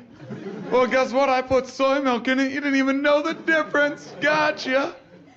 I was like, "Son of a bitch." Felt all gross, you know, like a hippie.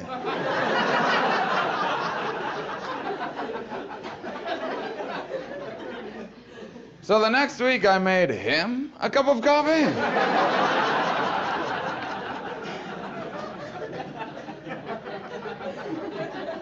Afterwards, I was like, did you enjoy that coffee? Oh, you did. Well, I have some news for you. I fucked your wife.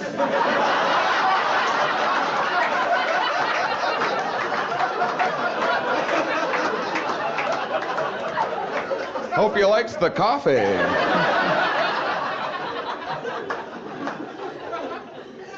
Oh, by the way, she tastes like chicken.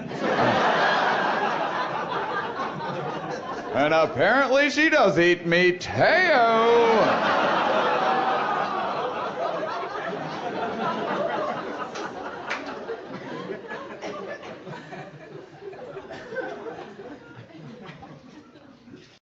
Ah, the wind's just right for dick jokes. Here we go.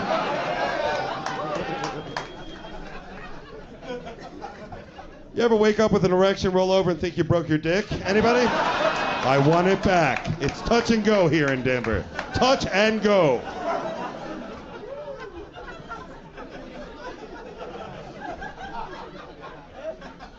Women have all the power. You know why? Because women have all the vaginas. They do. And the vagina's like its own little person, isn't it? It has a time of the month like it works for the government, and everything affects it. The moon, the tide, kittens, balloon rides, Dave Matthews in concert.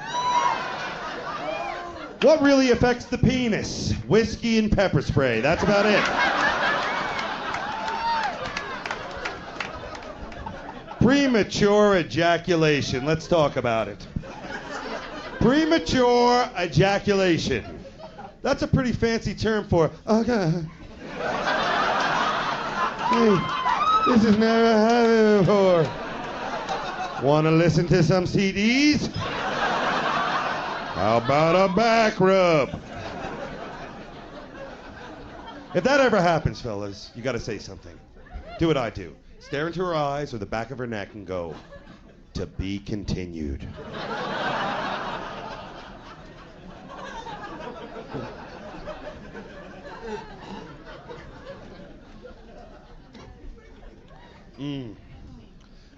You ever spoon your girl, you know what I'm saying, late at night, just spoon her, rubbing your hard cock up against that 16-year-old ass? Anybody? Sorry.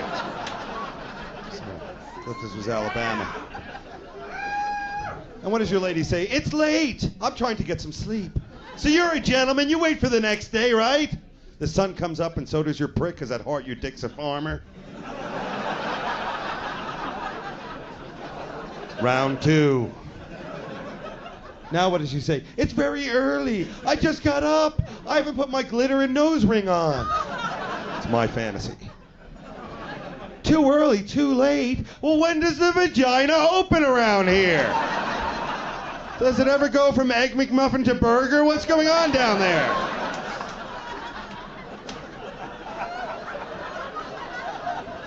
There's a lot of sexual things I've never done, like 2 women at once. I've never done that. 2 women at once. I have slept with a woman who weighs as much as 2 women, though. Ba ba ba da da da da da da da.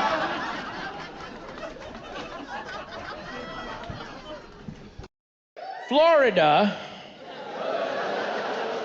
Look, there's a stereotype, cliche hack bit, if you will, that a lot of comedians do about well, Florida's just America's dick. It's America's dick hanging down. Get it? Looks like a dick. America's dick. That's wrong. That's offensive. Florida's not America's dick. Maine is America's dick. Maine is America's weird, stubby, like kind of uncircumcised, wider than it's long, and the foreskin's all bunched up on the top, kind of infected. It's only hard because of Cialis. You know, the guy, it's like the guy kind of like rubs it against girls in the nightclub. But he's the owner's son, they can't say anything. They're like, oh, just finish. Maine, that's Maine. Maine is America's horrible nightclub rapey dick.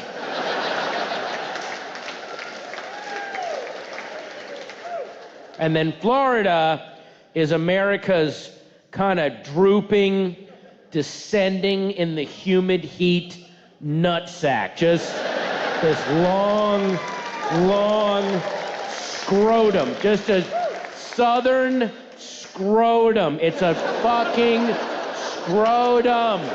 It's a scrotum. And I'm not saying that Florida is a scrotum because I was in Miami for 3 weeks last year and it sucked. I was and it did. But I have given Florida every fucking chance. I've been all over that state. When I say it's a scrotum, because I've been teabagged with that state. I've been all over it. I've been to Orlando, Jacksonville, Gainesville, Tallahassee, Hollywood, Daytona, Fort Lauderdale, Captiva Island, West Palm Beach, all over that goddamn thing. The only reason to visit Florida is to identify your daughter's dead body. That is it. Yes, you heard me. The state flag of Florida should be a coroner holding up a sheet and then two parents just going like that, just screaming. And then there's a flamingo in the bottom right-hand corner with sunglasses going, yeah. And then in Latin it says, why did she go into porn? And that's the state flag of Florida. It's all, God, Florida is a vestigial sack. It's a anatomical sack that America's testosterone and anger drains into. And everyone in Florida, like if you go out with your friends, a group of you, and subconsciously, non-verbally, you just elect an alpha.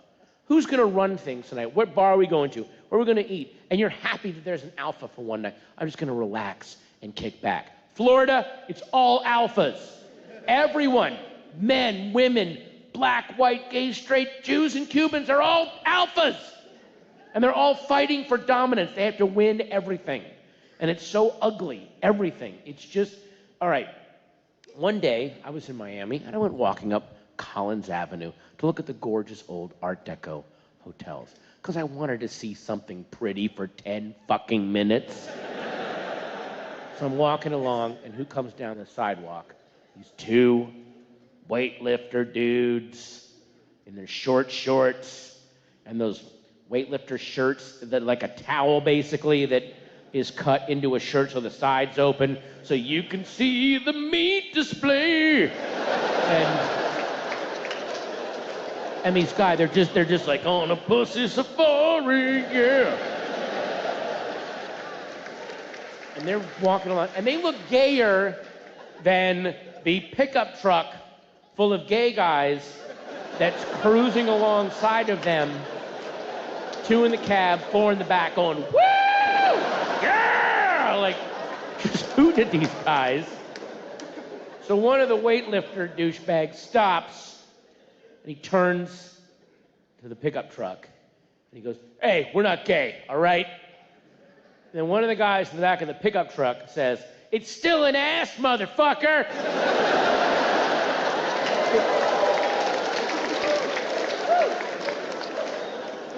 Did I just witness a straight hate crime?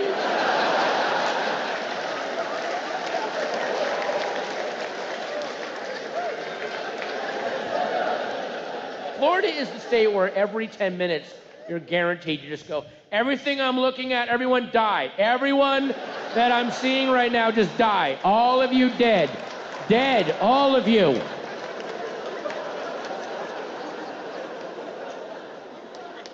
I'm raising a daughter in this world. Like, Florida's gonna fill up with horror and then spill into the rest of the country. I know it. We need to, like, lance it or something. Let it drain into the ocean.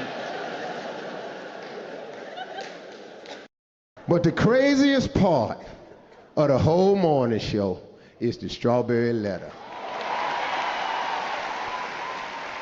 Boy, number one question I get, Steve, do y'all make up them letters?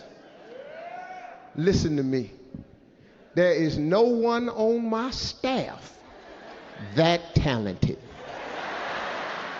If you could think of this mess, you'd be a Stephen King novelist somewhere. You can't make this stuff up. These people live so crazy out here. It's like Jerry Springer on the radio. And y'all love the Strawberry Letter because you know why? It lets you know that no matter how jacked up life has been for you, that your ass is A-OK.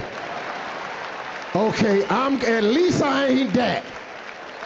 One of the ones that came in recently that really just messed me up with, this lady had wrote this letter in. She needed some help with her husband because her husband had gained so much weight that he could no longer wipe himself. And she wanted to know, was it her wifely duty to continue wiping him even though she don't want to? Please help me, Steve. Well, you wrote the right man. See, I thinks a thing through. Ain't nobody woke up one day and just can't wipe themselves. This is a process. This has happened over a period of time. You ain't just wake up in the morning and go, oh, hell. I've been looking here. My ass done got, this happened over a period of time. See, it became gradually more difficult to do. You didn't need your wife at first. See, at first you came up with some innovative ideas. How can I wipe myself even though it's getting, hard, but I ain't got to bring nobody into this?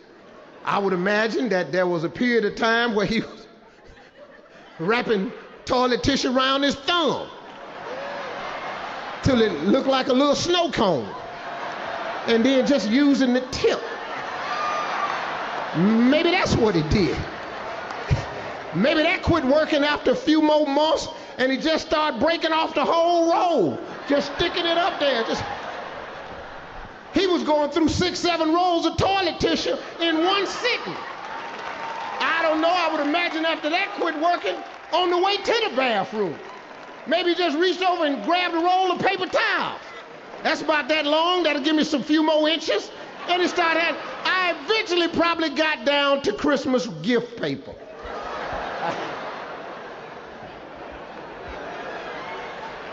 Now, when you're wiping your ass with Christmas paper, it's time to get some help.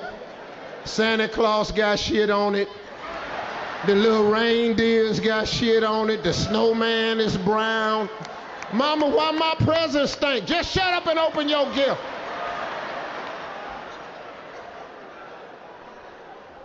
Now, the lady don't want to do it no more because it done got embarrassing for her because she can't figure out how the kids done found out. Well, I'll tell you how the kids found out, because see, when big boy fat ass was in there, when it's time, he can't just get up and come out in the hallway. He got to call you. Betty!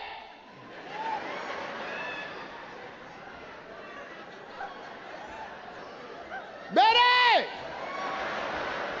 After a while, the kids done got here. Mama, time for you to go in there and wipe Daddy. Because when she in there, it ain't nothing quiet going on. Ain't no woman in this room gonna walk in there and quietly wipe your behind. Oh, you gonna see some conversation. You big nasty black bastard. Lean your funk ass over this tub. Trifling to set up in here and then shit it all over yourself. Look at you, you big what has you been eating? What did you have, Clarence? What have I told you? Oh, these neck bones. You just done in here with these neck. So now, just looking at the ladies' faces in this room right here, I'm assuming y'all ain't gonna write this letter. Because by the looks on your face, you ain't wiping nobody's ass. You ain't sick. You ain't no invalid. You ain't my mama. So now, I started thinking, since you wrote Steve, let me help you out. There's got to be some ways somebody can wipe your ass, but it ain't gonna be me. So I've been thinking. I'm assuming if you done got that big, you probably can't walk that good either. So you probably got a cane somewhere. Here's suggestion number 1. Take your cane, get you a sponge, duct tape a sponge on the end of your cane, and while you sitting there, dip it in the water and wash your ass.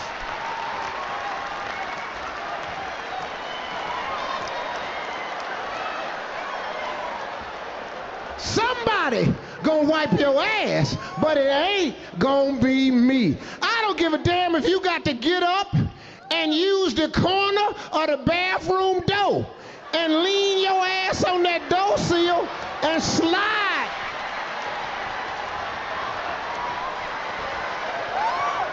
Somebody gonna wipe your ass, but it ain't gonna be me. I don't give a damn if we got to have a little room off to the side that's got a twin bed in it. We ain't gonna put no bedspread on it or nothing. Just have a little twin mattress in that room. You get through using the bathroom, open that door and close it, and sit your fat behind on the edge of that mattress and just wipe.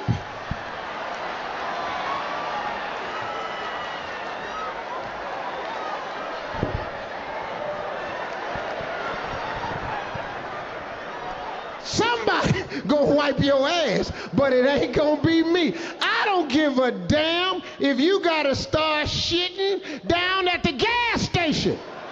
You come out of there, ask the man for a token, go over to that car wash, put your token in, hit that button that say undercarriage, press it and stand there.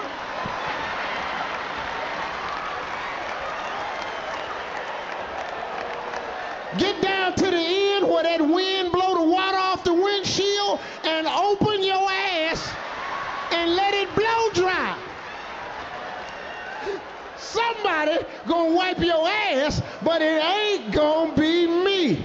I don't give a damn if you go outside and use the sprinkler system. You know that one? You know the one that go around like this? Get your pants down and wait on it. Then when it comes, stay with it. Stay with it. Stay with it. Time it. Time it.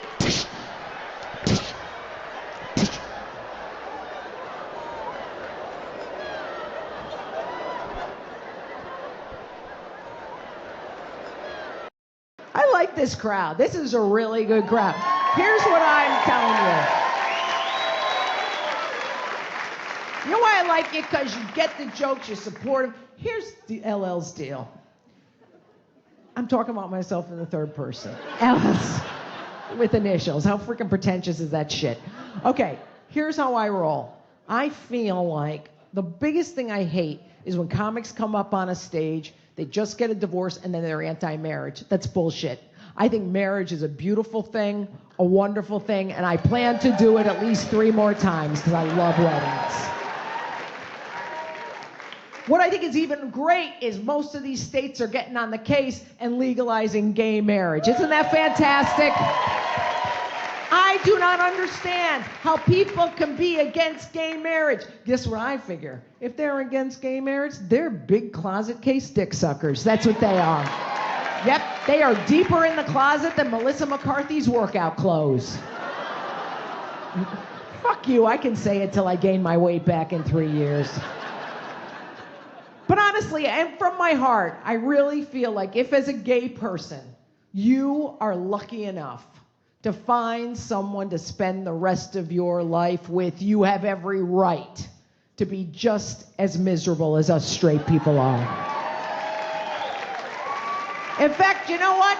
I think tomorrow all 50 states, plus Guam y Puerto Rico, should legalize gay marriage. But then the very next day, They should outlaw gay divorce. Ah!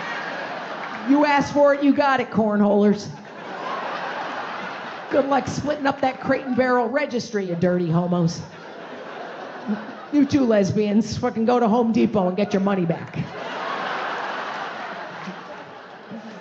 I've been thinking about marriage a lot, and I've been thinking, you know what? I have noticed the only two people who shouldn't be allowed to get married, two freaking ugly people. Have you seen the travesty that can result from that unholy union? I'll give you a nice little illustration and a parallel. Say two nice fags like them get married. They move in next door to you. They have a beautifully manicured yard, a lovely organized tool shed with the vibrators in descending order. All the little cock rings are color-coded on penis-shaped pegs. Pretty soon they adopt a little Asian baby, because an Asian is easier to get than a real kid. Pretty soon around the neighborhood, a dry cleaning establishment pops up. Then a nail salon. Then, when she's 21, they buy her own happy ending rub and tug massage parlor. What's the worst thing that could happen when two ugly people get married? 3 words, honey boo boo. That's what can happen. Honey Boo Boo's the worst. Did you see how Honey Boo Boo's mom was dating a pedophile, and Honey Boo Boo's so fucking unattractive that guy wouldn't even fuck her? No, come on, man. You ever notice fat kids never get molested because the guy never has enough candy to get the kid into the van?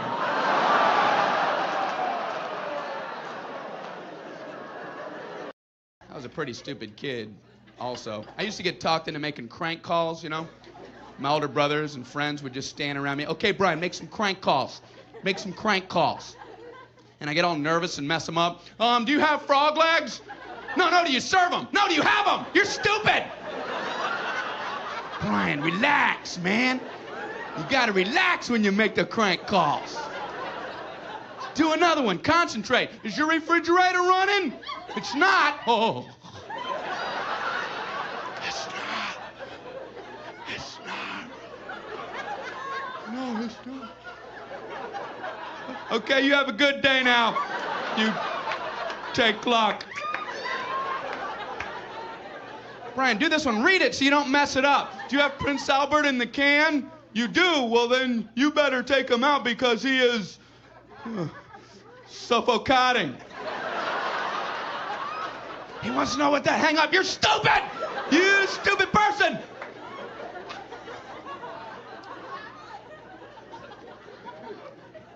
You know, my brother works at a cell phone store in Tampa, Florida, so he's happy. And he sent me a text a couple weeks ago, and he goes, if another fucking elderly person asks me what is the cloud, I'm gonna punch him in the throat. And I go, Eddie, the next time an elderly person says, what is the cloud, just go, shh, that's the place you're going soon.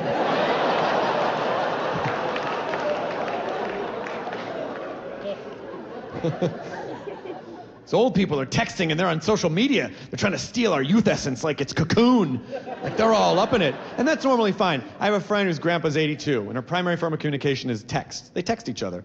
And it's nice because they talk more than they would normally, like if they had to call each other on the phone. But somewhere along the line, someone taught him all the like OMFGs and WTFs, and it just creeps her out because it's just dissonant. You just don't want to picture your grandfather like, no, OMG, can't believe One Direction's broken up again. Like, it just feels creepy. And I said to her, like, well, you know, maybe those abbreviations don't mean the same thing to him, right? He's 82, he could be in horrible danger and just trying to get help. OMFG could be Old Man Falk. BRB, bleeding, really bleeding. WTF, Wednesday's the funeral.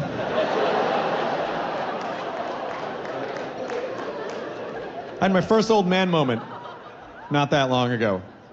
was performing at Stanford, not that far from here. It was just about to be the 30th anniversary of my favorite movie, Back to the Future. 30th anniversary, amazing movie, one of the best movies of all time. Everyone's seen it, everyone loves it. So I want to talk about it, right? I want to talk about it, because it never made sense to me at the very end. Why Doc rushes in, he's like, Marty, quick, get in the car. We gotta get back to the future. Something's gotta be done about your kids. Quick, we gotta go now. Why? Why? You got a fucking time machine. You have a time machine. I've had blue balls for 30 years, right? Can't I bang my girlfriend in my douchewad truck right before she's gonna change faces? And you gotta show up here looking like a circus hobo digging through the trash, Doc blocking me. And as I was kind of describing, like, hey, are you guys excited about Back to the Future? Quiet, nothing. They just got really weird. There was nothing.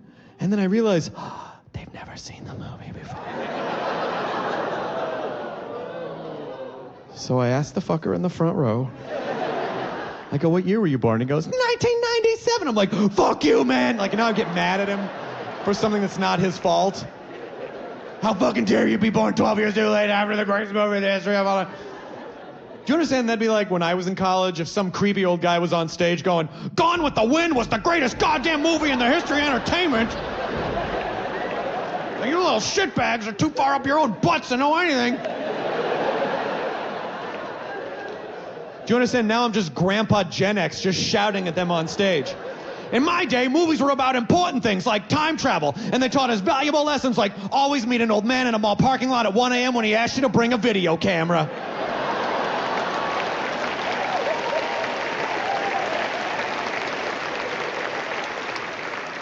And when I was your age, if you wanted to see tits on the internet, you had to make them out of commas.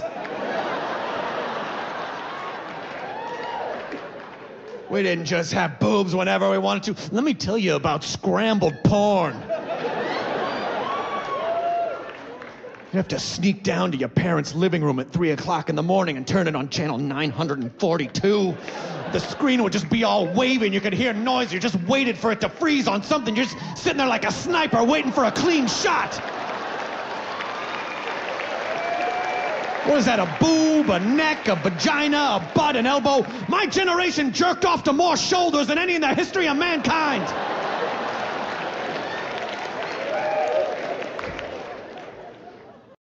And that same trip that I tried to canoe, I had rented a car, and that car had satellite radio, and I was like, oh, I found one of my new loves. I love satellite radio. Because every channel is so specific, I would listen to each one and be like, who was this made for? Because there's one channel that's just called The Pulse. And I think the pitch for it was, hey, when people ask you, what kind of music do you like? You say, oh, I like all kinds of music. But also, you stopped listening to music in 2004? Well, here's some Britney. And then there's one channel, it's just the Grateful Dead. Another channel, just Bruce Springsteen. And then another channel that just called Margaritaville, which is supposed to be only Jimmy Buffett, but Buffett doesn't have a deep enough discography to support 24/7 play. So they're just like, if you like Buffett, maybe you like this fucking bullshit. I don't know. Like, hey, are you an old white man who went to the Bahamas once and loves island culture, but would prefer to not think about the post-colonial segregation and exploitation of a native population and instead want to focus on the burgers? Well, here's some Eagles.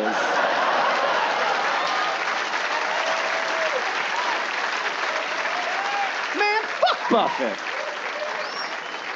Why is he always singing about burgers? The cow is the one animal unsustainable on an island economy. Every song should just be like, do you like goat curry and goat curry? Getting caught in goat curry. Not even a Buffett song. But no, seriously, fuck Buffett. I wanted to make bumper stickers that say fuck Buffett, and so I Googled to see if anybody had done that, and when you Google fuck Buffett, a fuck buffet comes up.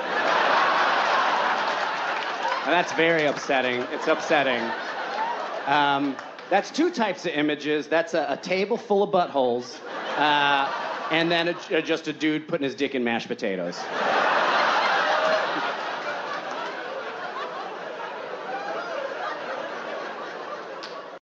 So I have a situation in my apartment right now. I have a surplus of pickle juice in my apartment.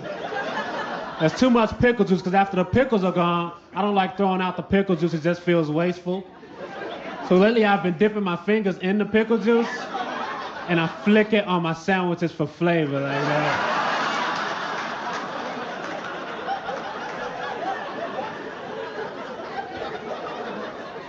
Now I need a few more flicks right there. How many flicks does it take to properly flavor a ham sandwich? Between like 7 and 11, depending on how big your fingers are and how long you leave them immersed in the pickle juice. There's lots of variables. I studied this. I get home one day, all the pickle juice is gone. I asked my roommate. I know I said I live alone earlier. But I like to establish different realities for every joke. It's more fun that way. It's easier to work. So I asked my roommate, dude, what happened to the pickle juice? He said, I threw it away. It's just pickle juice. I said, it's not just pickle juice. I flicked that on my sandwiches for flavor. I was like, dude, you know I gotta hurt one of your lizards now. He got like 7 lizards. It's way too many lizards. They don't do shit. They never been on Animal Planet. They're not even famous lizards. They're just random lizards. And they chill in my apartment all day. They have lights on them all the time. And they don't put shit on the bills. Who are these lizards getting free lights in my house? I pay for my lights. I'll fry one of these lizards and have a lizard sandwich and flick pickle juice on it.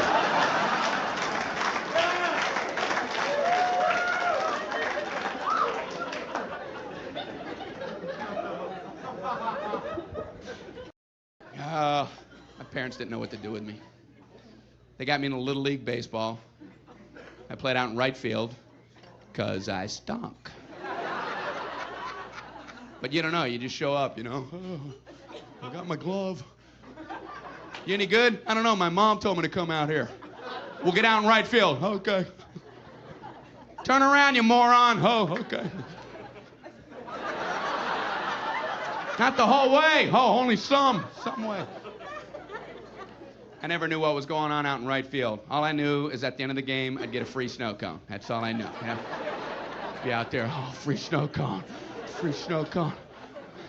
Brian, what's the score? Free snow cone. Free snow cone at the end of the game. If you play, they're gonna give you a free snow cone. Even if you play half game, you get the whole, you don't get a half snow cone, you get a whole snow cone for half the game. The people that play whole game get a whole snow cone, and the people that play half game get a whole snow cone. So it's always whole snow cone. So I'd rather play half game. Still get the whole snow cone. How many outs, Brian? Grape! I'm gonna get grape or cherry. They're both favorites. So either one is good. If they have both, I'll get grape though, because that's a little more favorite. But if they don't have grape, it's like, oh, that's fine, because cherry's favorite anyway, you know? So it's like another favorite, but not as much. Not as much favorite. But they're both good. They're both good.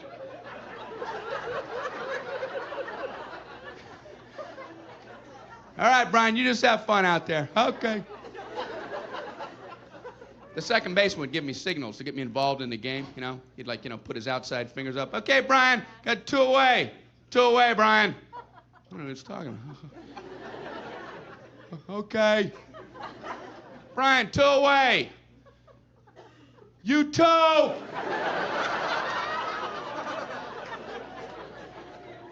And our coach would yell from the dugout every now and then, you know, hey guys, let's hear some chatter out there. Let's hear some chatter. What are we, rabbits?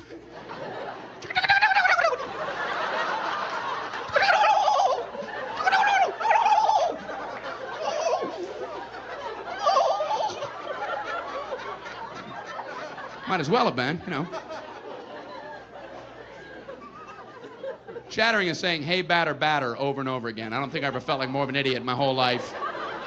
Out in the field going, hey, batter, batter, hey, batter, hey, batter, batter, hey, batter, hey, batter, hey, batter, hey. Hey, batter, batter, batter, hey. Hey, coach, is there a point to this? What is that, for the batter's benefit? Hey, batter, batter, hey, fielder, fielder. Hey, batter, batter, batter, hey, fielder, fielder, fielder. Hey, they're communicating. And as the ball got to him, we're all supposed to lean in and go, hey, batter, batter, swing! Like he couldn't get a hit when he yelled that. Oh! It's like swinging a... Did you hear what they yelled, coach? If that's fair, they should do that in all adult sports, you know? I'd like to see that out in the golf course. You know, hey, golfer, golfer!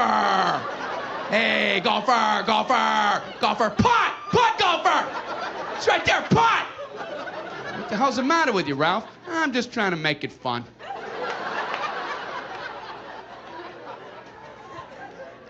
Why do you learn that? Are you supposed to apply that later in life? Hey, lawyer, lawyer! Hey, lawyer, lawyer, lawyer, hey, lawyer! Sue! Sue, lawyer!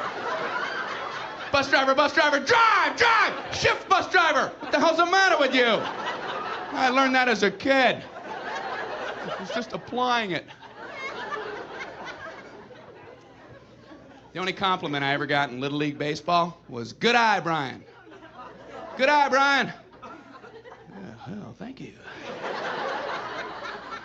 Good torso. I noticed you during the trunk rotations. Good eye. They would say that when you're too scared to even consider swinging the bat. The ball would graze your head at about 100 miles an hour. Ah! Good eye, Brian. Oh, thank you. What did I do? You moved your head out of the way of the fastball. Oh, good, good. I'm glad I did that. I almost didn't, but then I did. Go team, go.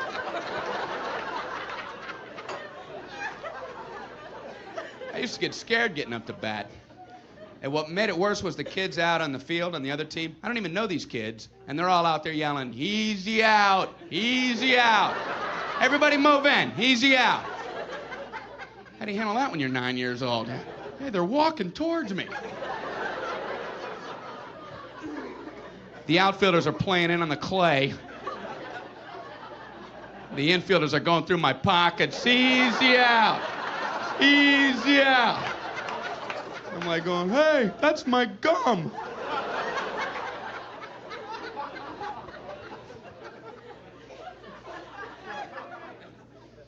I played softball this last year. I struck out in slow pitch softball. Let me tell you something. It's not a whole lot more humbling in life than striking out in slow pitch. Walk back to the dugout, you know, your teammates are older than Little League. They try not to laugh, but it's kind of hard not to. You know, you sit next to them, they're going... What can they say? Wow, he throws a wicked 12-foot arc. It's hard to hit in only 3 tries. Should be a bigger ball. Should be a kickball. We should play 10-strike kickball. You know, that's what we should do.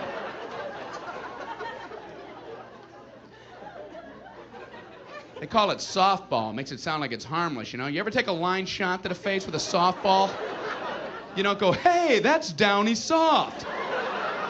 That was like a big ball of cotton. Hey, don't worry about that. That's Blood Light. We're playing softball. We're all gonna float around like angels. Raping a stripper is like taking extra food from a buffet.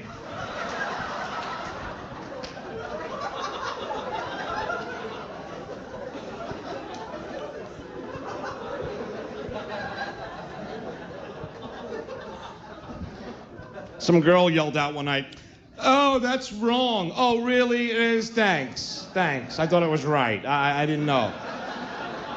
I thought, thank you for reminding me that I'm doing a seminar on, like, you know, helping women with their issue. You know, you fucking dope. She's like, so you think a stripper deserves to be raped? Did I say that? No, I was an analogy. I was using an analogy. Not a deserve. I wasn't who deserves to be. Nobody deserves to be raped. Nobody. Nobody deserves a fucking stranger's thumb jammed in their ass against their will. Nobody. But if you have to say who deserves it, I would have to say that a librarian deserves a thumb jammed in her ass less than a stripper does. If it's a stripper, there's a story. She was getting too close. I was trying to push her away. I just had LASIK surgery. She was scaring me up. I was, you know. If you jam your thumb in a librarian's ass, that was premeditated. You left the house saying, I am jamming my thumb in a librarian's ass today. There were diagrams found. What are you gonna say? Oh, she fell off the ladder, I was trying to help her? No. You ever have a nightmare, then decide to tell somebody about it, then about halfway through your explanation realize you're retarded? Is there any way to describe a nightmare to be scary? I had a scary dream last night. Okay, tell me about it. I was running through this pool of marshmallows in my flip-flops, right? Then the manager came running out of nowhere and he starts going, ooh, ooh, ooh, ooh. There's only 18 seconds to eject before the bowling alley closed. And Tom, you were there, but you didn't look like Tom, and that was freaking me out. I love cheese. What? We're no longer friends. I'm not very good with people. Even when I was little, my imaginary friend would play with the kid across the street. And I'd be like, hey, I guess we'll meet up later. And he'd be like, whatever, queer. That's a hate crime. Do you love goose down feathers? Huh? Oh, they're nice. Mattress pad, pillows, comforter. It's like sleeping in heaven. Until that quill comes through the pillowcase and sticks you in the eye and says, how's that feel, bitch? Huh? Huh? You want to sleep on my carcass, do you? Ow! Ow! Why do you hurt so good, Goose? Maybe a higher thread count. 600 does a trick. Quit sleeping on 12. That's hay. It's 1/3 of your life. Spend the money.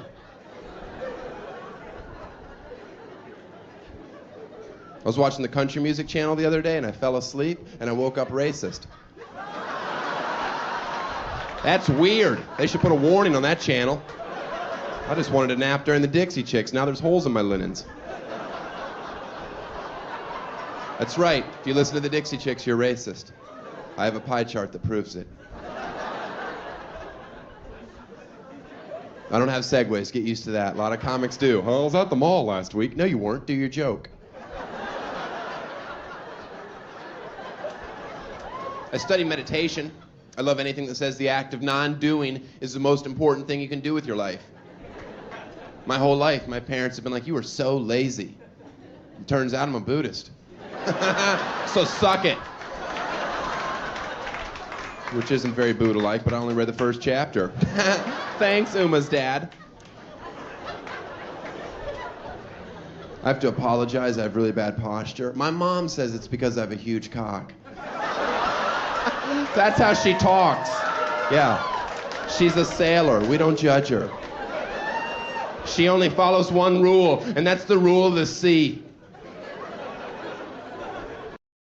There's a lot of fat kids. That's not a joke. I don't have numbers, but there's got to be a ton of them. Well, I'm just saying, ma'am, the USA Today had an article recently that said there's no more dodgeball in most schools. Dodgeball is gone, and not because it's too violent or because kids are being killed by dodgeballs. They got rid of it because it made fat kids feel unwanted and inferior. I'm like, what about the stuff that made me feel unwanted and inferior? You know, like math? There's one. My mother. There's three. I mean, you can't just get rid of stuff. Everybody'd be dumb, you know?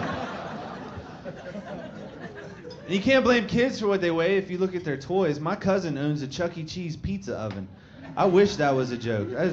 I'm not making that. In 8 minutes in his bedroom, he'll get you a meat lovers with extra cheese. That is not healthy or fair.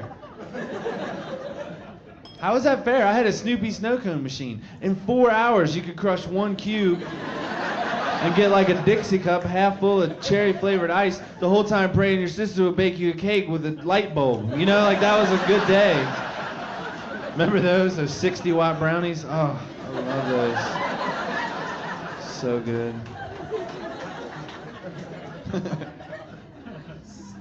Kids do have some amazing stuff. I don't know that I'll ever get used to my cousin telling me that her son's in his room playing with his Wii. there's just something weird about how she says it. I'm like, why is he allowed, you know? I was told it would make me go blind. Apparently it helps him with his hand-eye coordination. He comes out sweating. I was fighting with my Wii. Well, that's how you hurt yourself.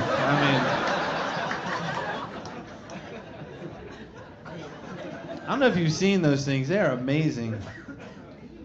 That's from the same company that gave me that 2-button gray box with a flip-down lid. You had to barely push the games in and then down, sometimes wedge another game in on top of it just to keep the one you wanted to play down. Brand new and right out of the box. It worked for like 8 days. After that, you got to get it in before dust gets on it. It's a good thing they didn't call that model the Wii. Mom, come up here. My Wii's not working. You need to blow on it.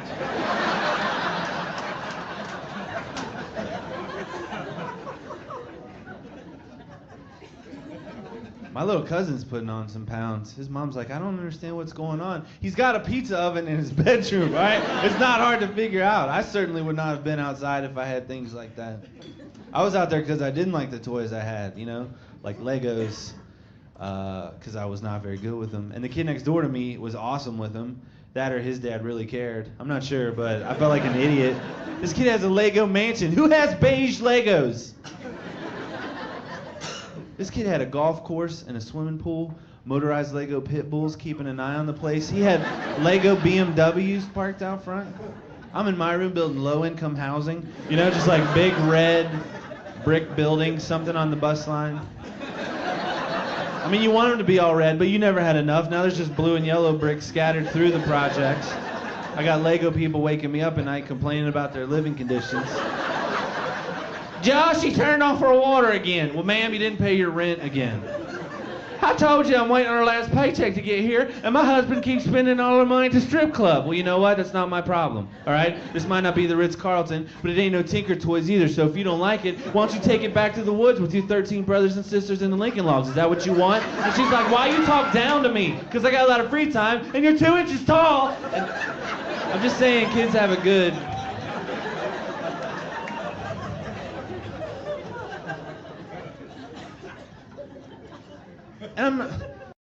I asked you guys to ask me questions to give you guys advice, to write down questions on note cards, and here they are. And let me give you some advice.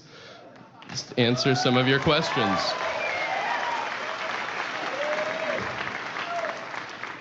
Well, where should my ashes be placed after I die? Good question. Inside the mouth of a fat kid.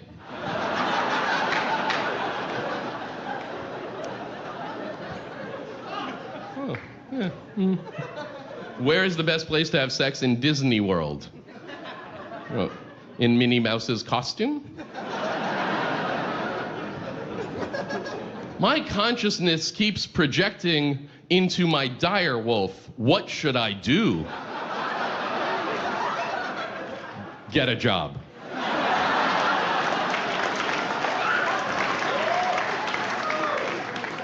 I'm thinking of becoming a Jew. Any advice?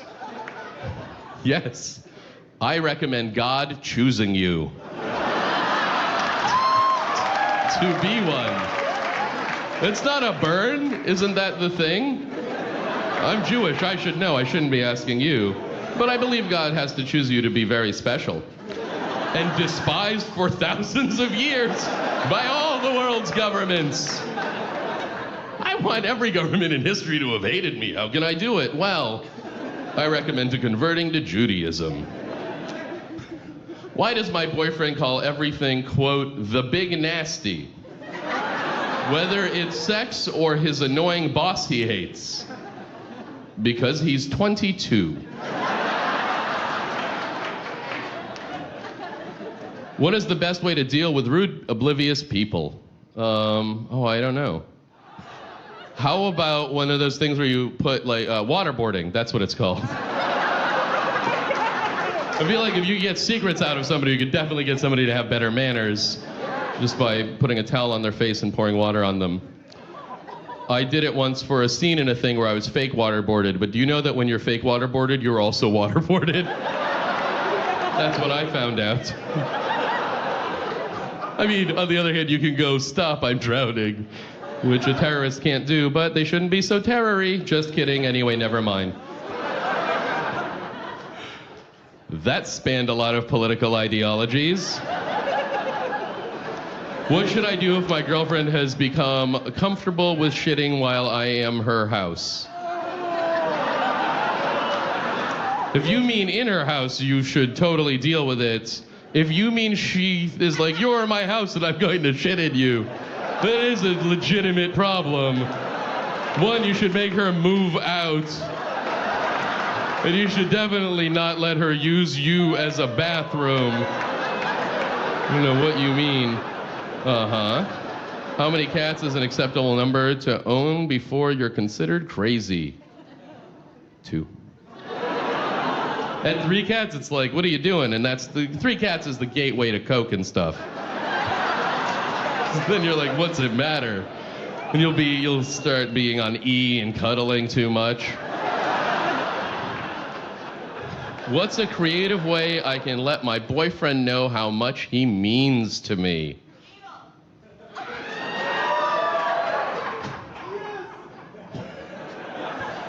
Yes, let him put his thing in. No. What's a creative way I can let my boyfriend know how much he means to me? I would say dress up like Batman and pretend that his penis murdered your parents. With your butt.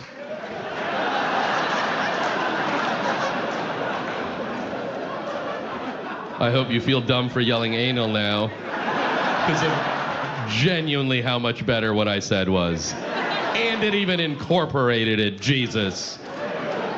You monster. Is it prostitution if I sell molded casts of my dick? No.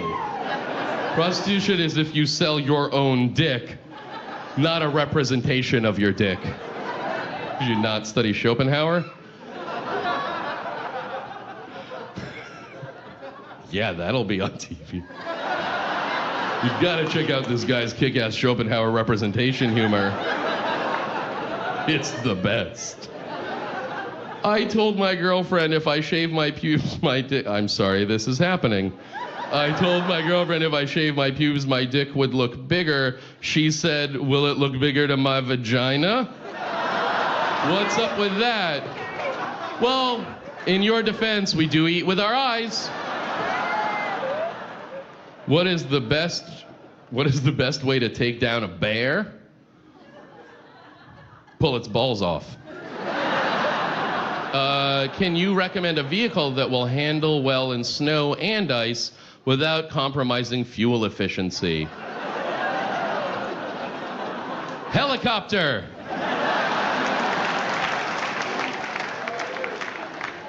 How do you deal with a small penis? I really have no idea.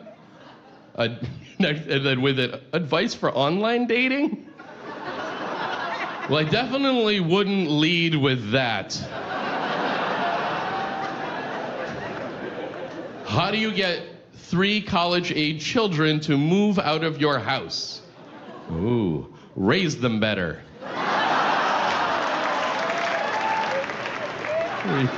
I'll read more later.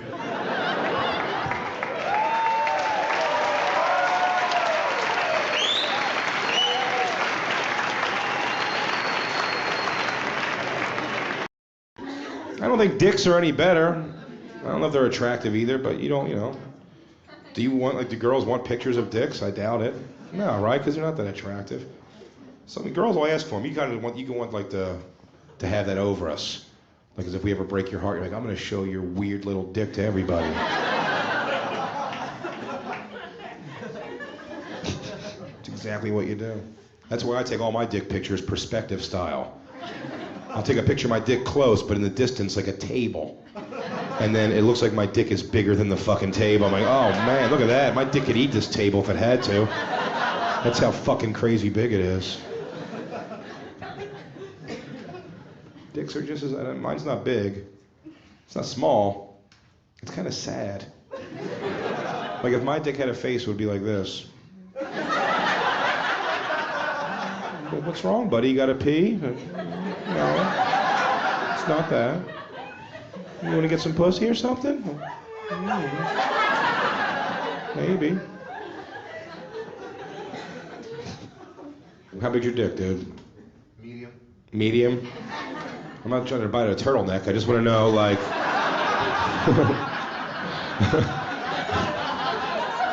It's a medium or a large, depending on the brand. Inches. You know exactly how big your dick is, don't you? I haven't measured in like A few years? What was the last time you measured? Like I was 18. You were 18? I don't think it's grown much since then. Do you think so? Are you waiting to hit your stride at 30? At 30, it's really gonna... I've been drinking more milk. I'm a vitamin taker now, so...